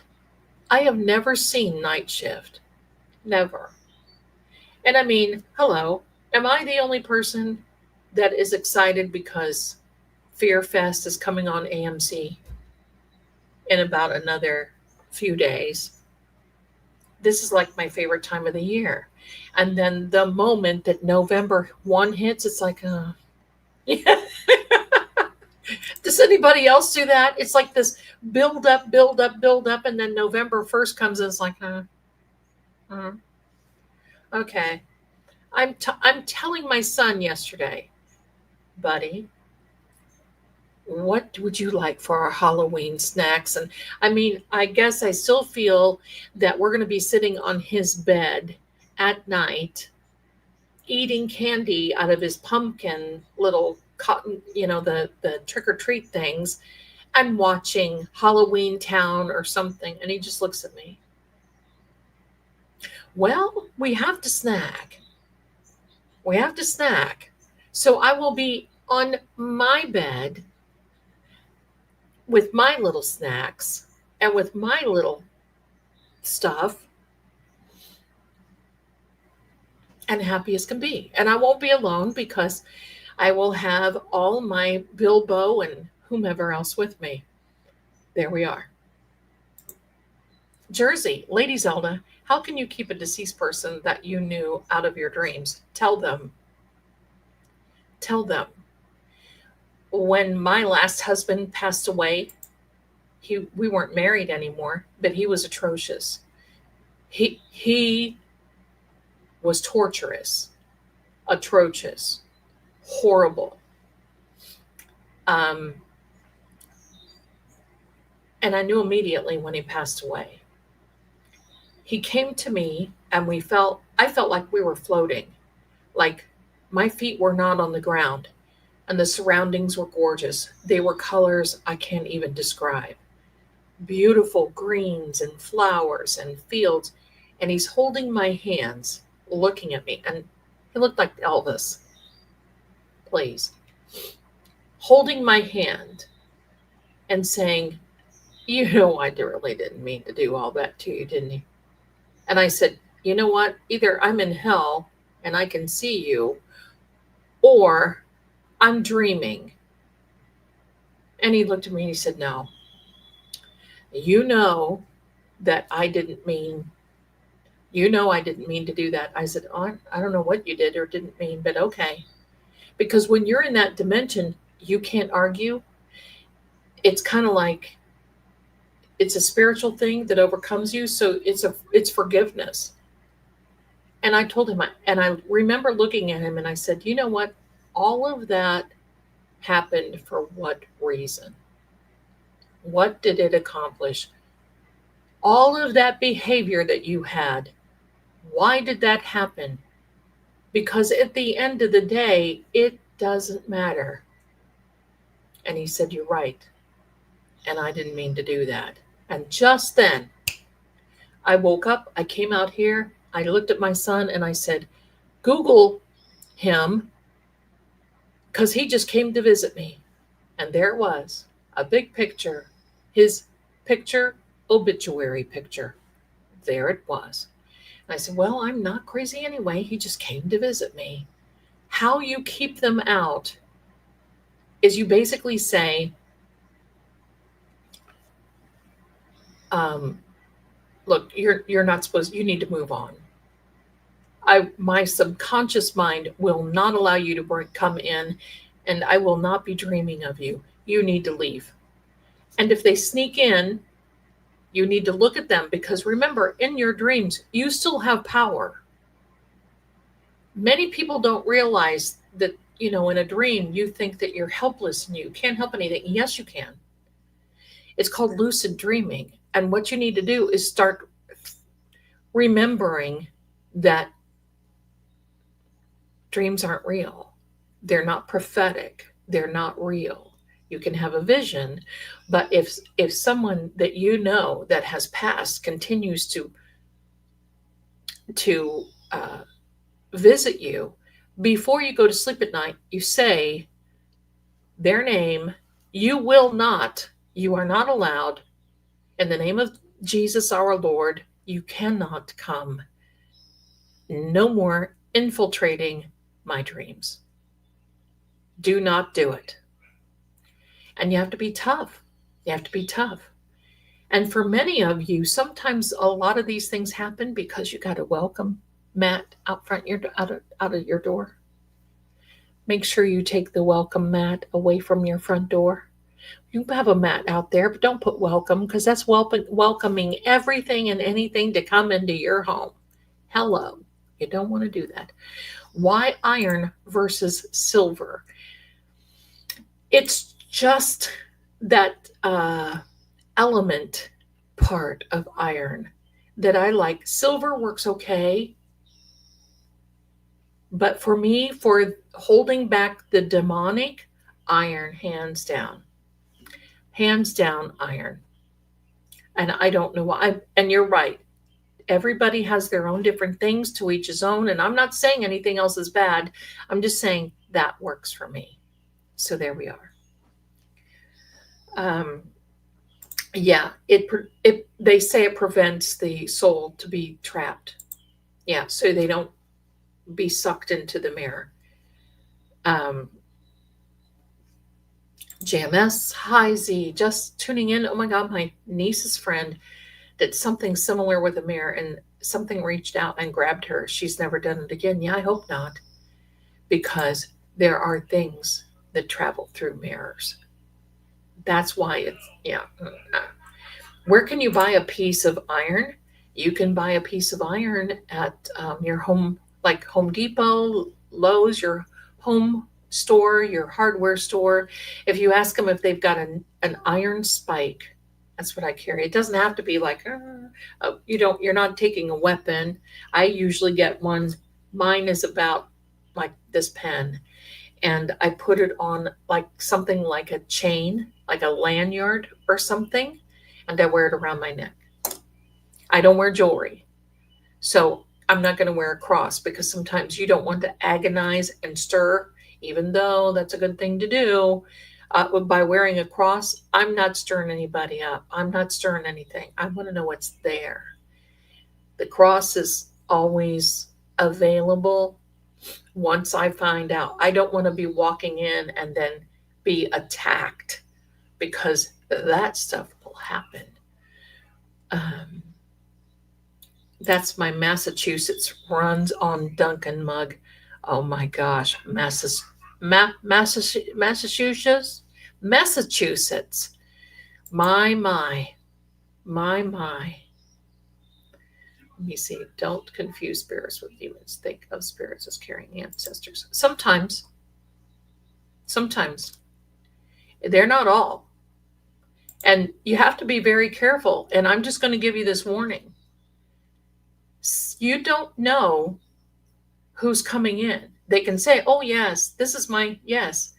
You've got a lot of mimics out there.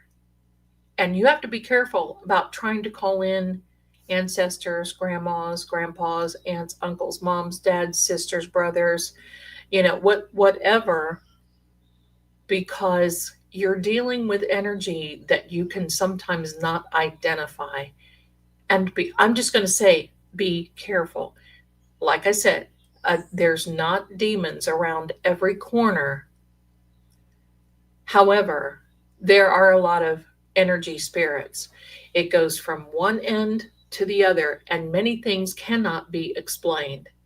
Like on a lower end, the orbs are energy that they're trying to manifest into something larger, or, and you're hearing my son laugh, they will try to manifest into something larger or manifest in itself, or it's kind of an announcement that there's something coming behind it. So when you see an orb, you know, oh, the energy is right. So they're either trying to manifest into something, or it's an announcement that there's an entity coming that is trying to come through. Now, from here, A, B, C, D, E, F, and you get over here and you get those black mass that show up.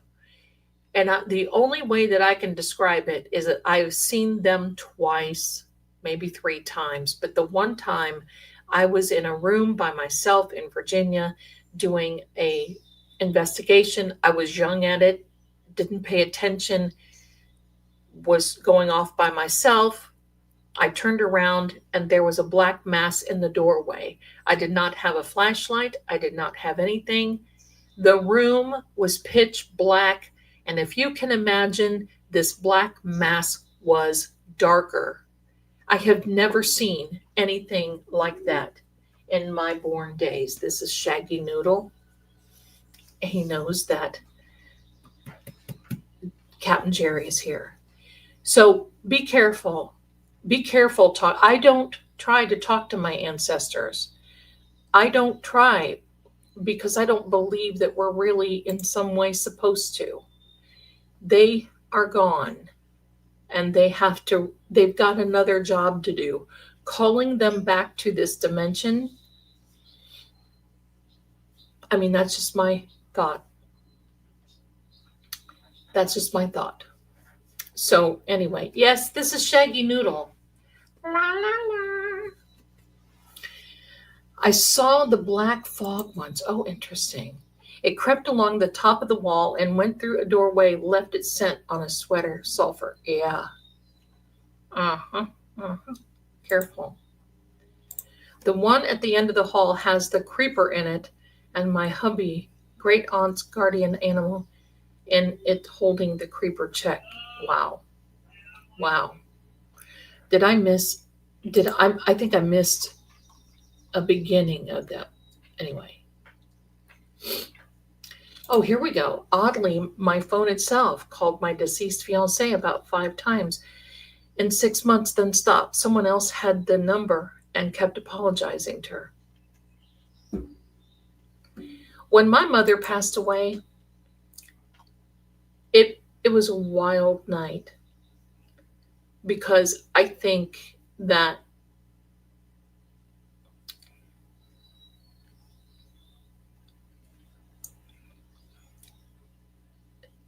she had a hard time leaving. And it was the weirdest thing, because I had my son's father, before we got married, was there. And he had just lost his mom No, I lost mom first. And then 3 weeks later, he lost his mom. So we had a little common denominator there that kind of kept us together when other things shouldn't have. But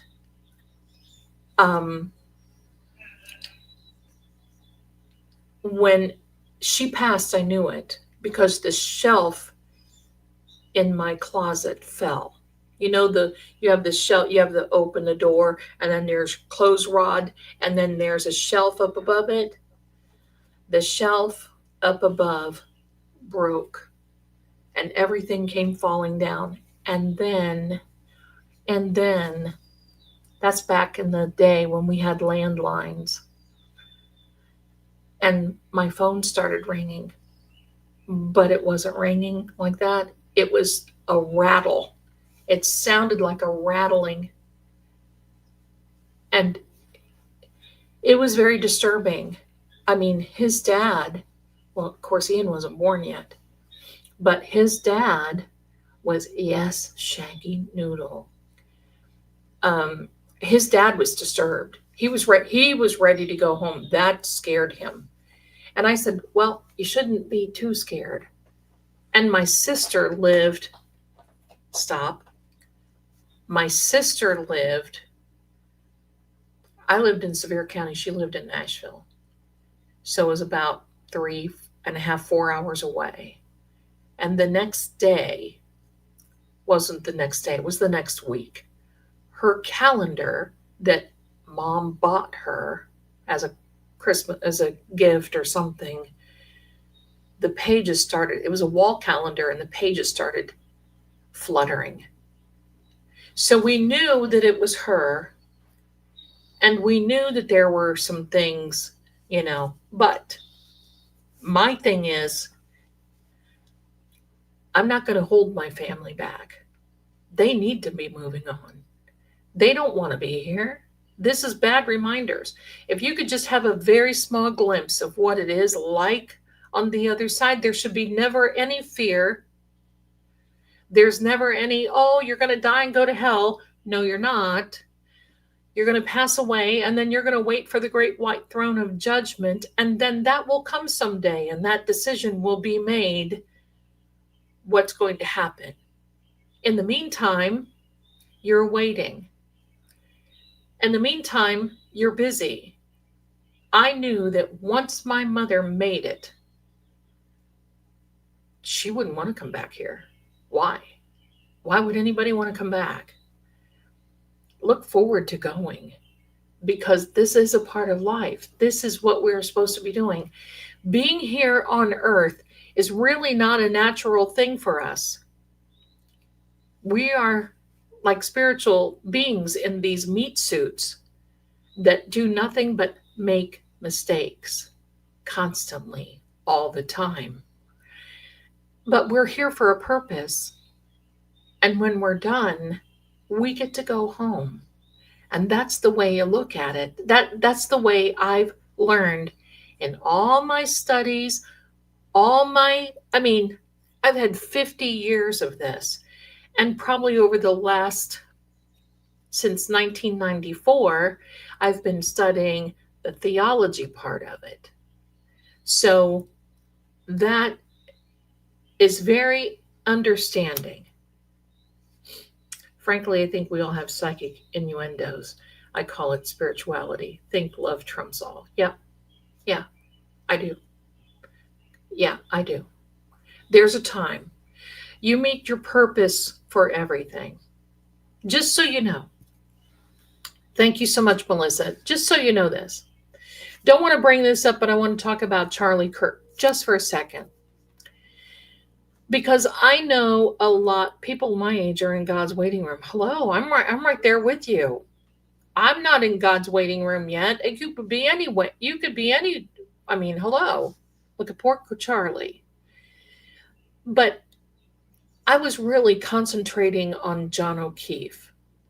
And I have been, because I know a lot of times, it almost feels like we've not forgotten about John. We've not forgotten about him at all. But we haven't been concentrating we haven't been concentrating on him a lot. And oh, Shirley, Sally, oh, I'm so glad that you will. That's beautiful. That's beautiful. But this is the idea. That whole thing with Charlie had a purpose. And as horrific as it is, and I'm going to sound cold and I might lose some people and I may, but I'm going to say this. He was truly a martyr. He was truly a martyr. And look at the outpouring that there has been since just 1 week. Just 1 week. Look at the outpouring look at the changes that have been made. Look at the changes. I have a lot of people that I know that are in the medical field, and they basically told me how, from a medical standpoint, he didn't even know what hit him, which was a good thing. That he didn't live more than 2 minutes, and he was not aware. So he had a bigger purpose. And personally, I believe that if he could come back and talk to us, he would say, "What's all the fuss about? I got a promotion. I got to move on. I got a promotion." But here is the difference with John O'Keefe. Because I talk to John a lot. That energy, because it's looping. John's energy is looping at 34 Fairview. He stands there. I don't know if you know that or not. He stands there. He'll either stand in the backyard or he stands in the front yard. He watches the people go through. Now, it's not supposed to be spooky, scary, whatever, but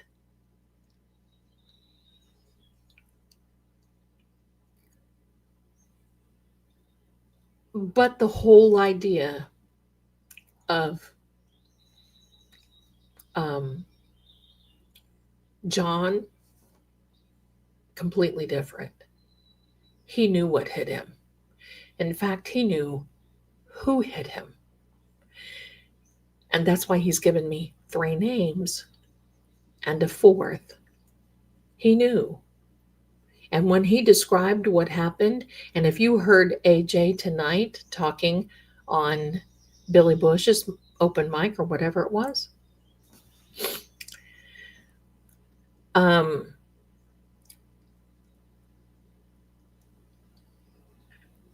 right, Gramir? That's what I thought of too.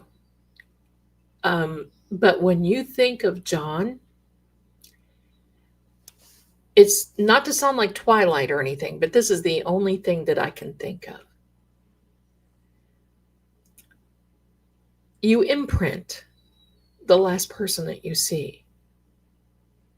John imprinted the last person. If you heard AJ tonight talking about, they knew, they have an idea, they're close.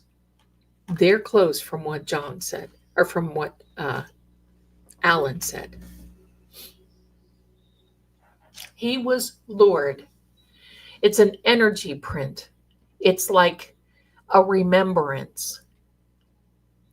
There is some technology out there. I don't know what it is, but there is technology that, and I think in the future they'll probably have this, but the eyes are like cameras and they can record. And if you get quick enough to them,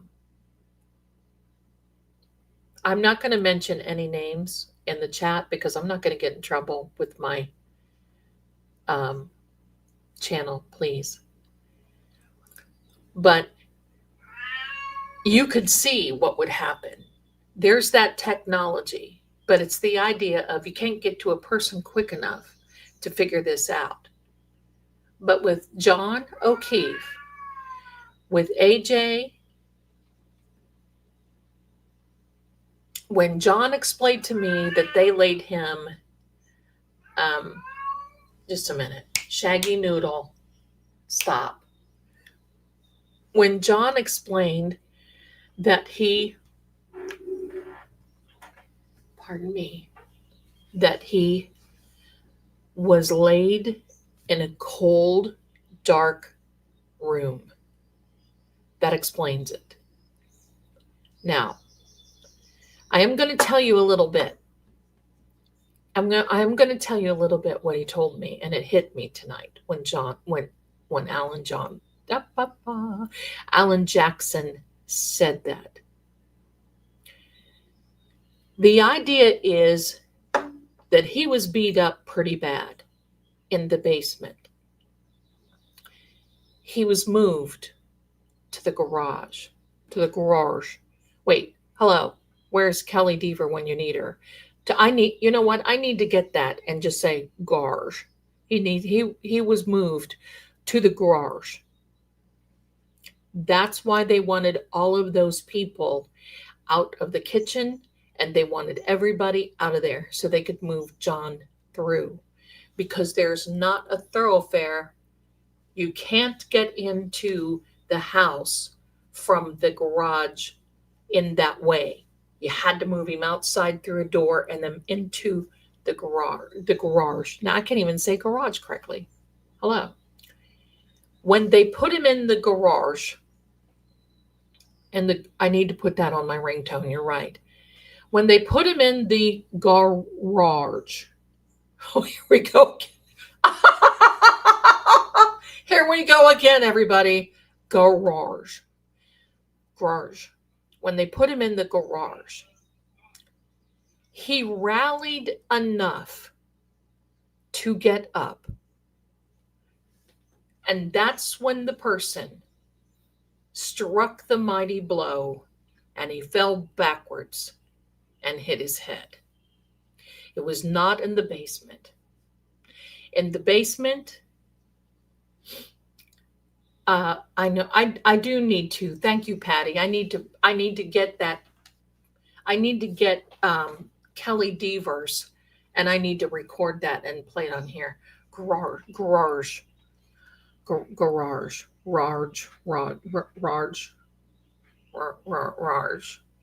Yes. Anyway, they can't get the story straight. And why do you think Jen McCabe is so upset over her Google searches coming out from the Mega Motion? Everybody's doing the Mega Motion. Come on, baby, read the Mega Motion. Everybody's reading. Okay, anyway. In the Mega Motion, in some of the footnotes, you can see that Jennifer McCabe is very worried. Anytime there is an orchestra, you have a conductor, an organizer. And I can pretty much know what these texts were that were redacted, that were said to Allie McCabe. You'll know one day. Thank you, Mitchell. You'll know one day. They are very incriminating. And I'm going to tell you something. These people are in a total panic, because I want you to know this. I'm going to do some readings on them. I want you to know this. Between Kate, Peter, Couch Potato, filing this motion that she did, she helped Aiden. She helped him. And yet, she's throwing everybody else under the bus. An enemy's enemy is an enemy's friend. And you're going to start seeing this. They're going to start turning on everybody, because it's going to be every man for himself.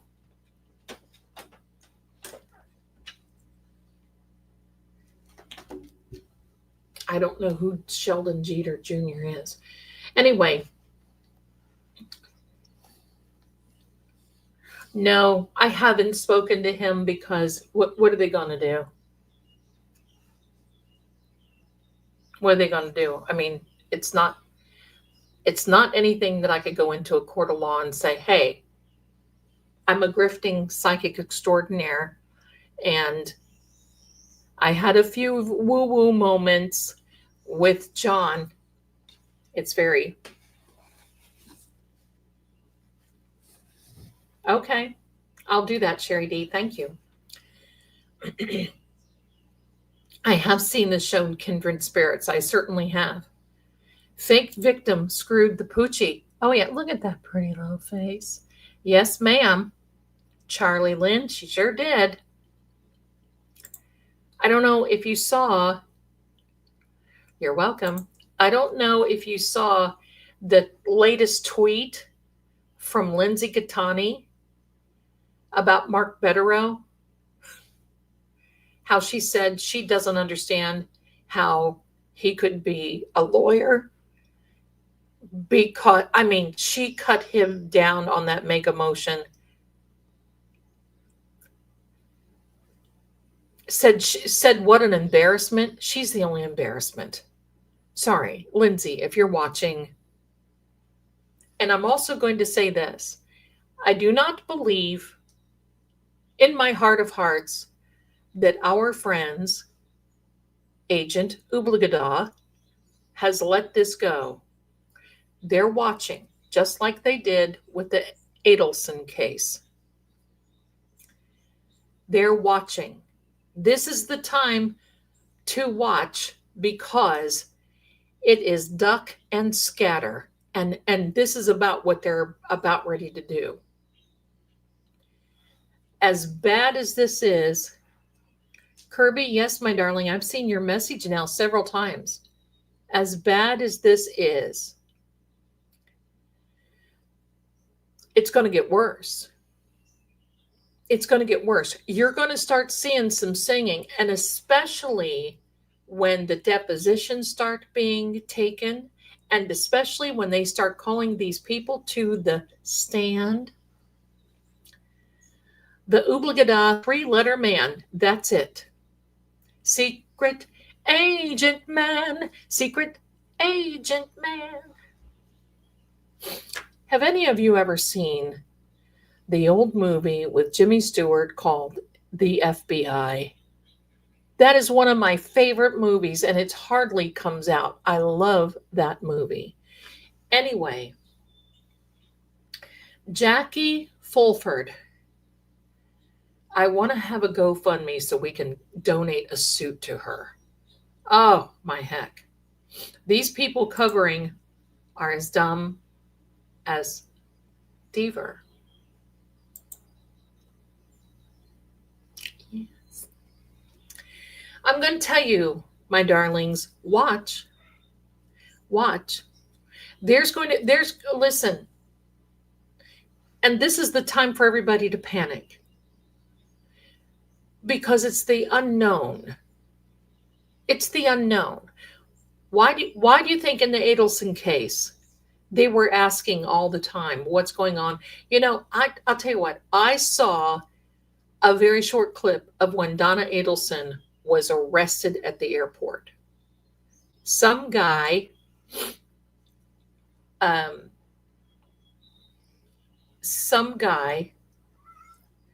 who was part of the bump control, went up to her and Uncle Harvey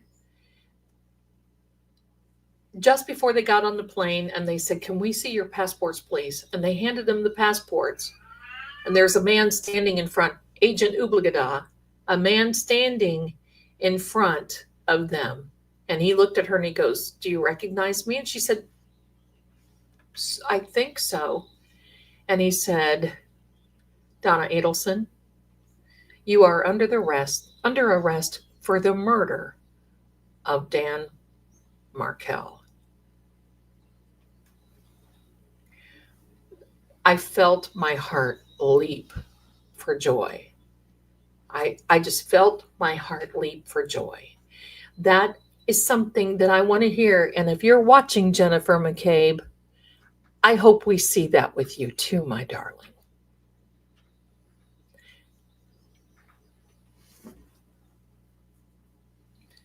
You better think of all the people that come around. You know, those people that read the meters for your gas, the people that take certain, I don't know, maybe census, little censuses that they do, the people that stop, maybe pick up your garbage. You better think about all those things because anybody second the motion? Second the emotion. Jackie owns a funeral home. Wow, she must have borrowed that suit. Sorry, that was bad. I am the snark.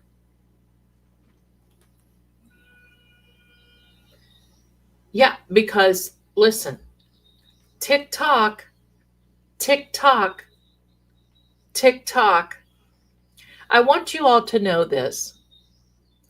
Word from above. Are you ready? If you're watching those who have refused to do the right thing by not only Officer John O'Keefe, but by John O'Keefe's family and his friends, his loved ones. Word on the street, word in the clouds have it that you never get away with this sort of thing. It doesn't matter if you are involved or what it is that you know. The longer you go, the more you cover it up, the worse it's going to be. It's too late to do the right thing because no matter what, you're still going to pay the price one way or another, in my opinion. If you left your body today, you would have to answer. You would stand in front of our Savior and John O'Keefe and have to answer truthfully everything that you have done. You have children. Do the right thing, although it is too late. But have you ever noticed that the 10 Commandments mirror our laws? Have you ever thought about that? Knowing that even one of the 10 Commandments is you don't pull shade. You don't tell stories against someone else in order for someone else to be charged with a crime.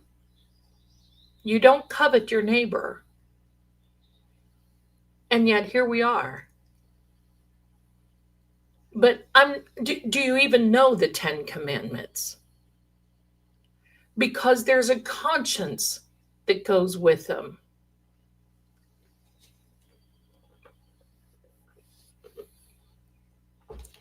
Thank you, Boda Bob. That's actually what I was thinking. Do not bear false witness.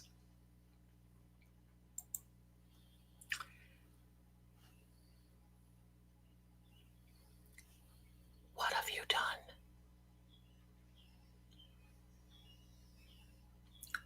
What have you done?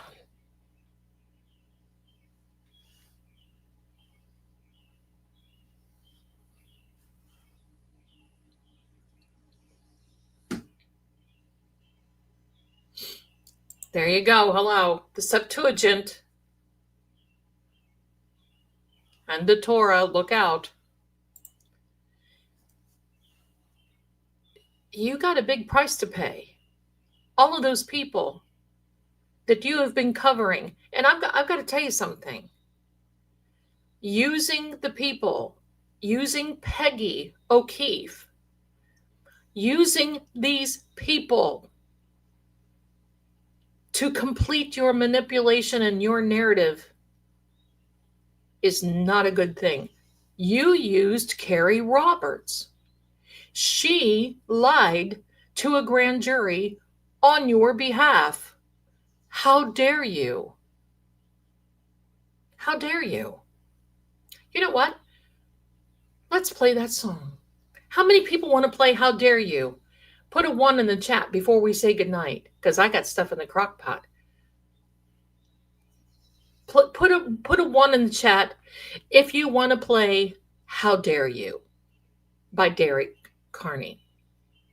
Should we do How Dare You? Let's do How Dare You. Let me find it. Let me do it. And then let's get down. Because you know what? We're going to have a big day to celebrate one day, because we're going to get the bracelets out. We're going to see some perp walks. I might even fly to wherever court to just sit in there and look at Jen and say, sister, I told you so. Here we are. Let's find. Let's go. We haven't done this in such a long time. We have to have something fun. We have to have something fun. Let me do this.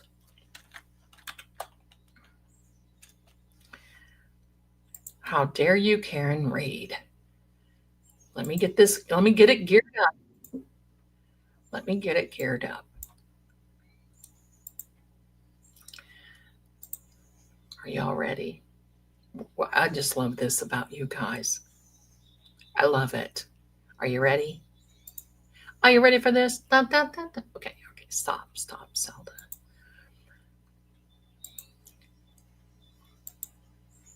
Looky who that is. Let's get ready. Everybody get ready. And we're going to be like, hello. Well, that's right, Boda Bob. Look what happened to Kelsey when her boyfriend lied about her. Oh, I can't wait. Let's get ready. Wait a minute. Hold on. I have to give. Sit down, demon. Where is Sit Down, Demon? I haven't played that. Oh, here we go. Sit down, demon. Sit down, demon. But this is the one I want to hear. FBI, open up! Agent Obligada is right outside your door. All right, let's dance, everybody. Let's go.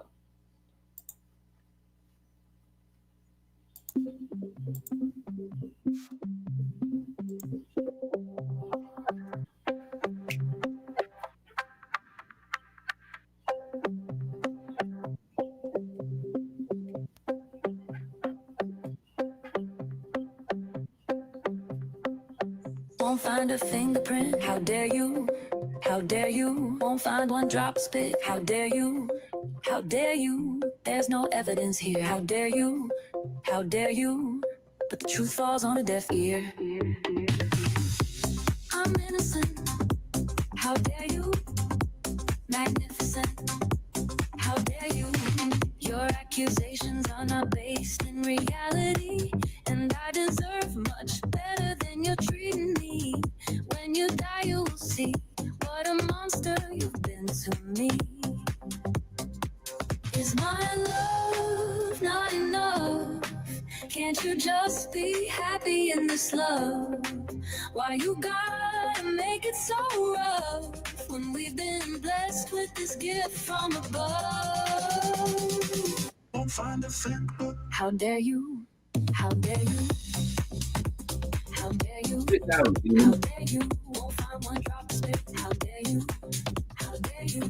There's no evidence here. How dare you? How dare you? But the truth falls on a deaf ear. I'm innocent. How dare you? Magnificent. How dare you? You my one. You're my 1, 2. You're my 1, 2, 3. I love you. I need you. Just believe in me. I'm innocent. How dare you? Magnificent. Sit down, demon. How dare you? How dare you?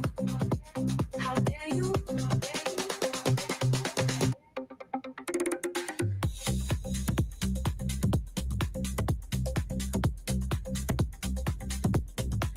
you? On to Beth. Is my love not enough? Can't you just be happy in this love? Why you gotta make it so rough when we've been blessed with gift from above. Won't find a fingerprint. How dare you? How dare you? How dare you? How dare you? Won't find one drop of spit. How dare you? How dare you? There's no evidence here. How dare you? How dare you? But the truth falls on a deaf ear. I'm innocent. I'm innocent. How dare you? Magnificent. How dare you? Stop this judgment. How dare you? I'm heaven sent. How dare you? You're my one. You're my 1, 2. You're my 1, 2, 3. I love you. I need you. Just believe in me. I'm innocent. The Paul in the How background. dare you? Sit down, demon. Magnificent. How dare you? Stop this judgment. How dare you? I'm heaven sent. How dare you? How dare you?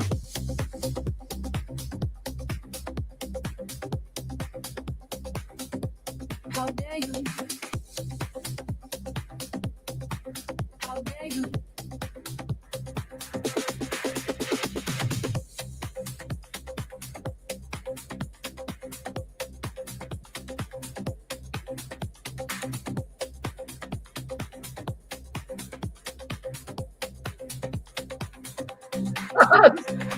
I'm innocent. How dare you? Magnificent. How dare you? Get yourself right, cause I absolutely don't deserve this. And I've put up with it for way too long. Better wise up, straight up. Get it together, wise up. Oops. Hello. We didn't want to do that. Thank you very much. Thank you. That was Shaggy that knocked my phone over. Isn't that something? Are you there? Did it stop? Don't know what happened.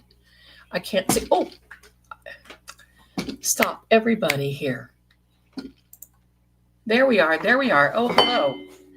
Why is everybody going so crazy? Sam is going crazy. A lot of energy. I love that. Do you remember those days? I'm kind of, I don't want Karen Hurt. Stop it now, Sam. See, I'll tell you something. She's mad because Mr. Hoopty-Doo Shag is over here. And she's like, no. Okay, got it. No. All of a sudden, it was like, hello, you left us. See. Now, okay. I got one more little thing to show you, and then I have to say goodnight. And hello, my darling. That was fun. I have my own little thing. I don't want to steal Cardi B from Miss Melanie, but here's mine. What?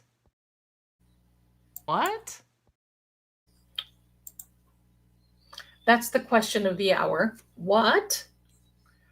Psychic cats here, they do. There's a lot of energy here because when I get to talking about John, I think he plays with them at night.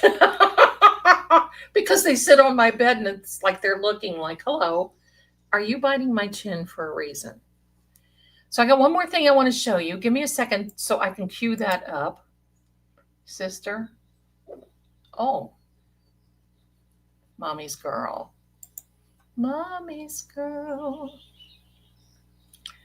Okay, where is it? Let me see. It's on the video page. Okie dokie. I'm getting there. Getting there.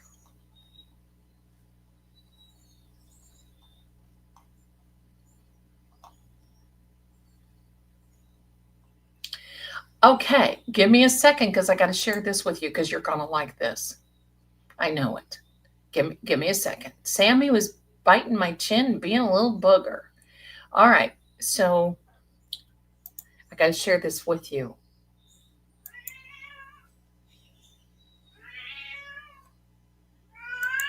Listen to Shaggy. This boneheadedness is going to have to end. Now, I want you to see this. If you go over to, let me put the banner up here.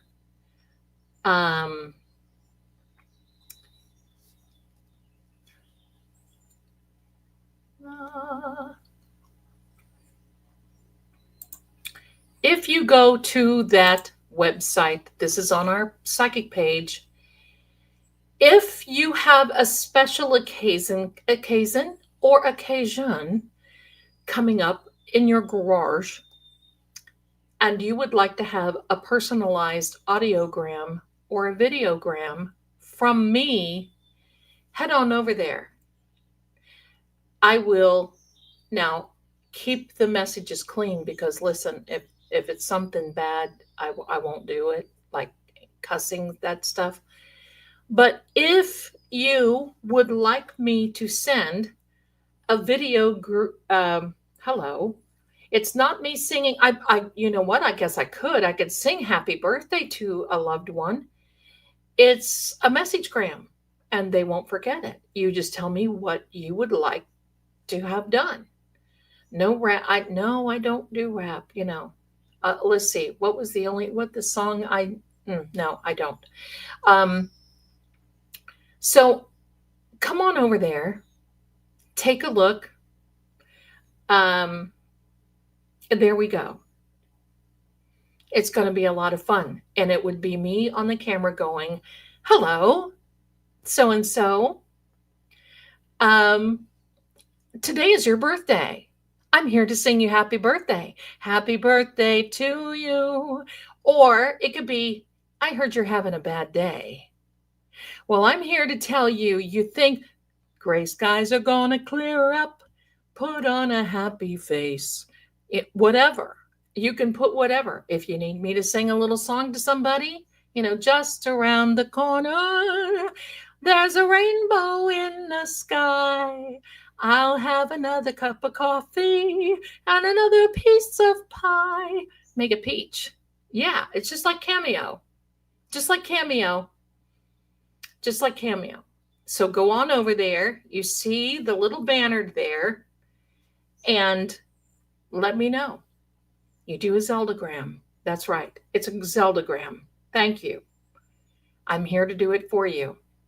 You can send it wherever. We could send one to Karen. We could send one to whomever.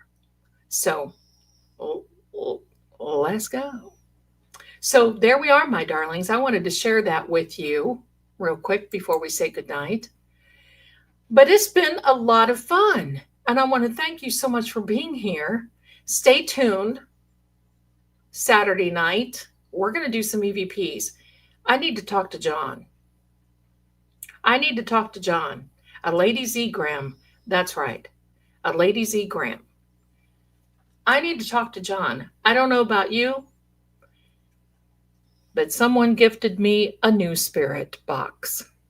I'm still working on mine. Okay? I'm still working on mine because there's some things that I want to tweak. And for some reason, it's being a little temperamental.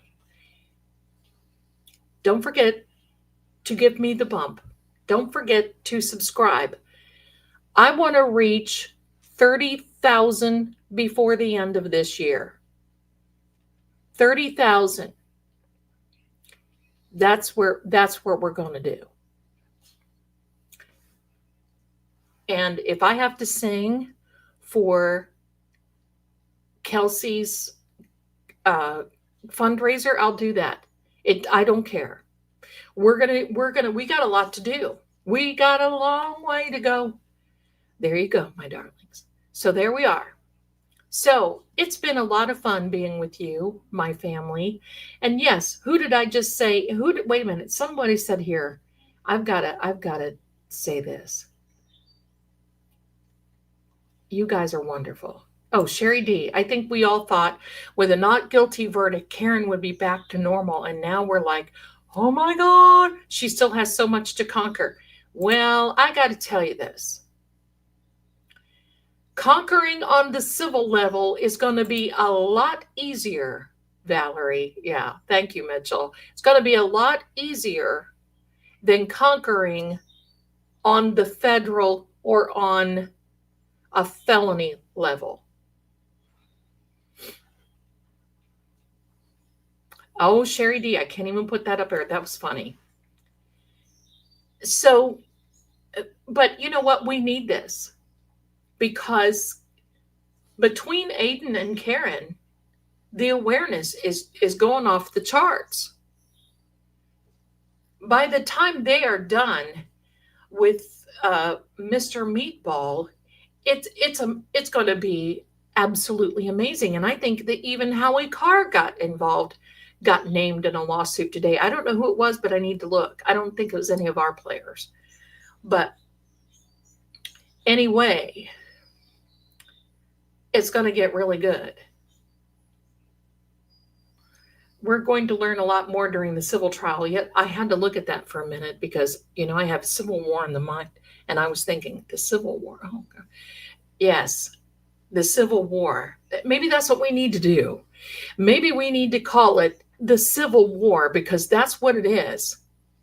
They're declaring war. And believe me, Karen is not going to be, she is not going to be defeated. Seriously, she is not. We are Karen strong. And we are Kelsey strong too. We are Kelsey strong. So, yes, I know. She's going to be okay. Yeah, AG said to make sure that we watch this coming Monday. Absolutely. Of course. Yes. Yes. That is exactly what. The war of Karen has been anything but civil. Absolutely, Layla. But, they've declared war. And listen, they just don't know how they do, I think. And here's the thing. These families, these entities, this justice system knows they can't back up. See, they're to the point now where they just can't back up. They could say, okay, but I'm going to also tell you that Judge Doolin is going to give Attorney Cosgrove some time to answer, probably another 28 years to answer this mega motion. So don't be disappointed. Okay. We need boots on the ground for us, not in Massachusetts. Absolutely. Absolutely. Well, my darlings. Okay. Sheldon Jeter Jr. out of Pennsylvania. Let me write that down. I'd better write that down so I don't forget.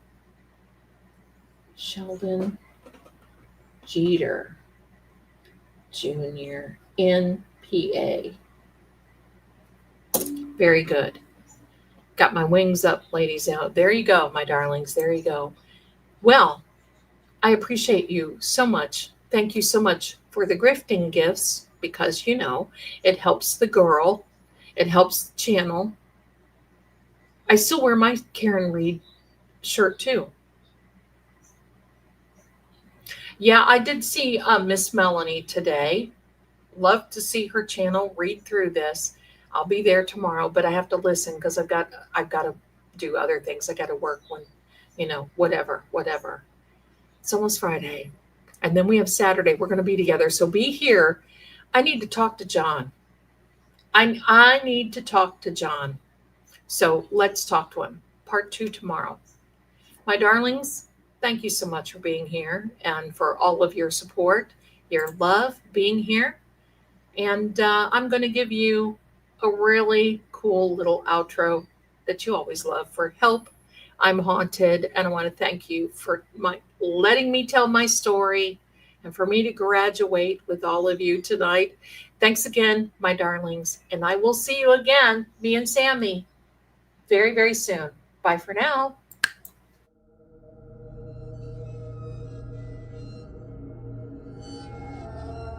And so the lantern fades, but the shadows remain. This story may end here, or perhaps it's only just begun. See you soon.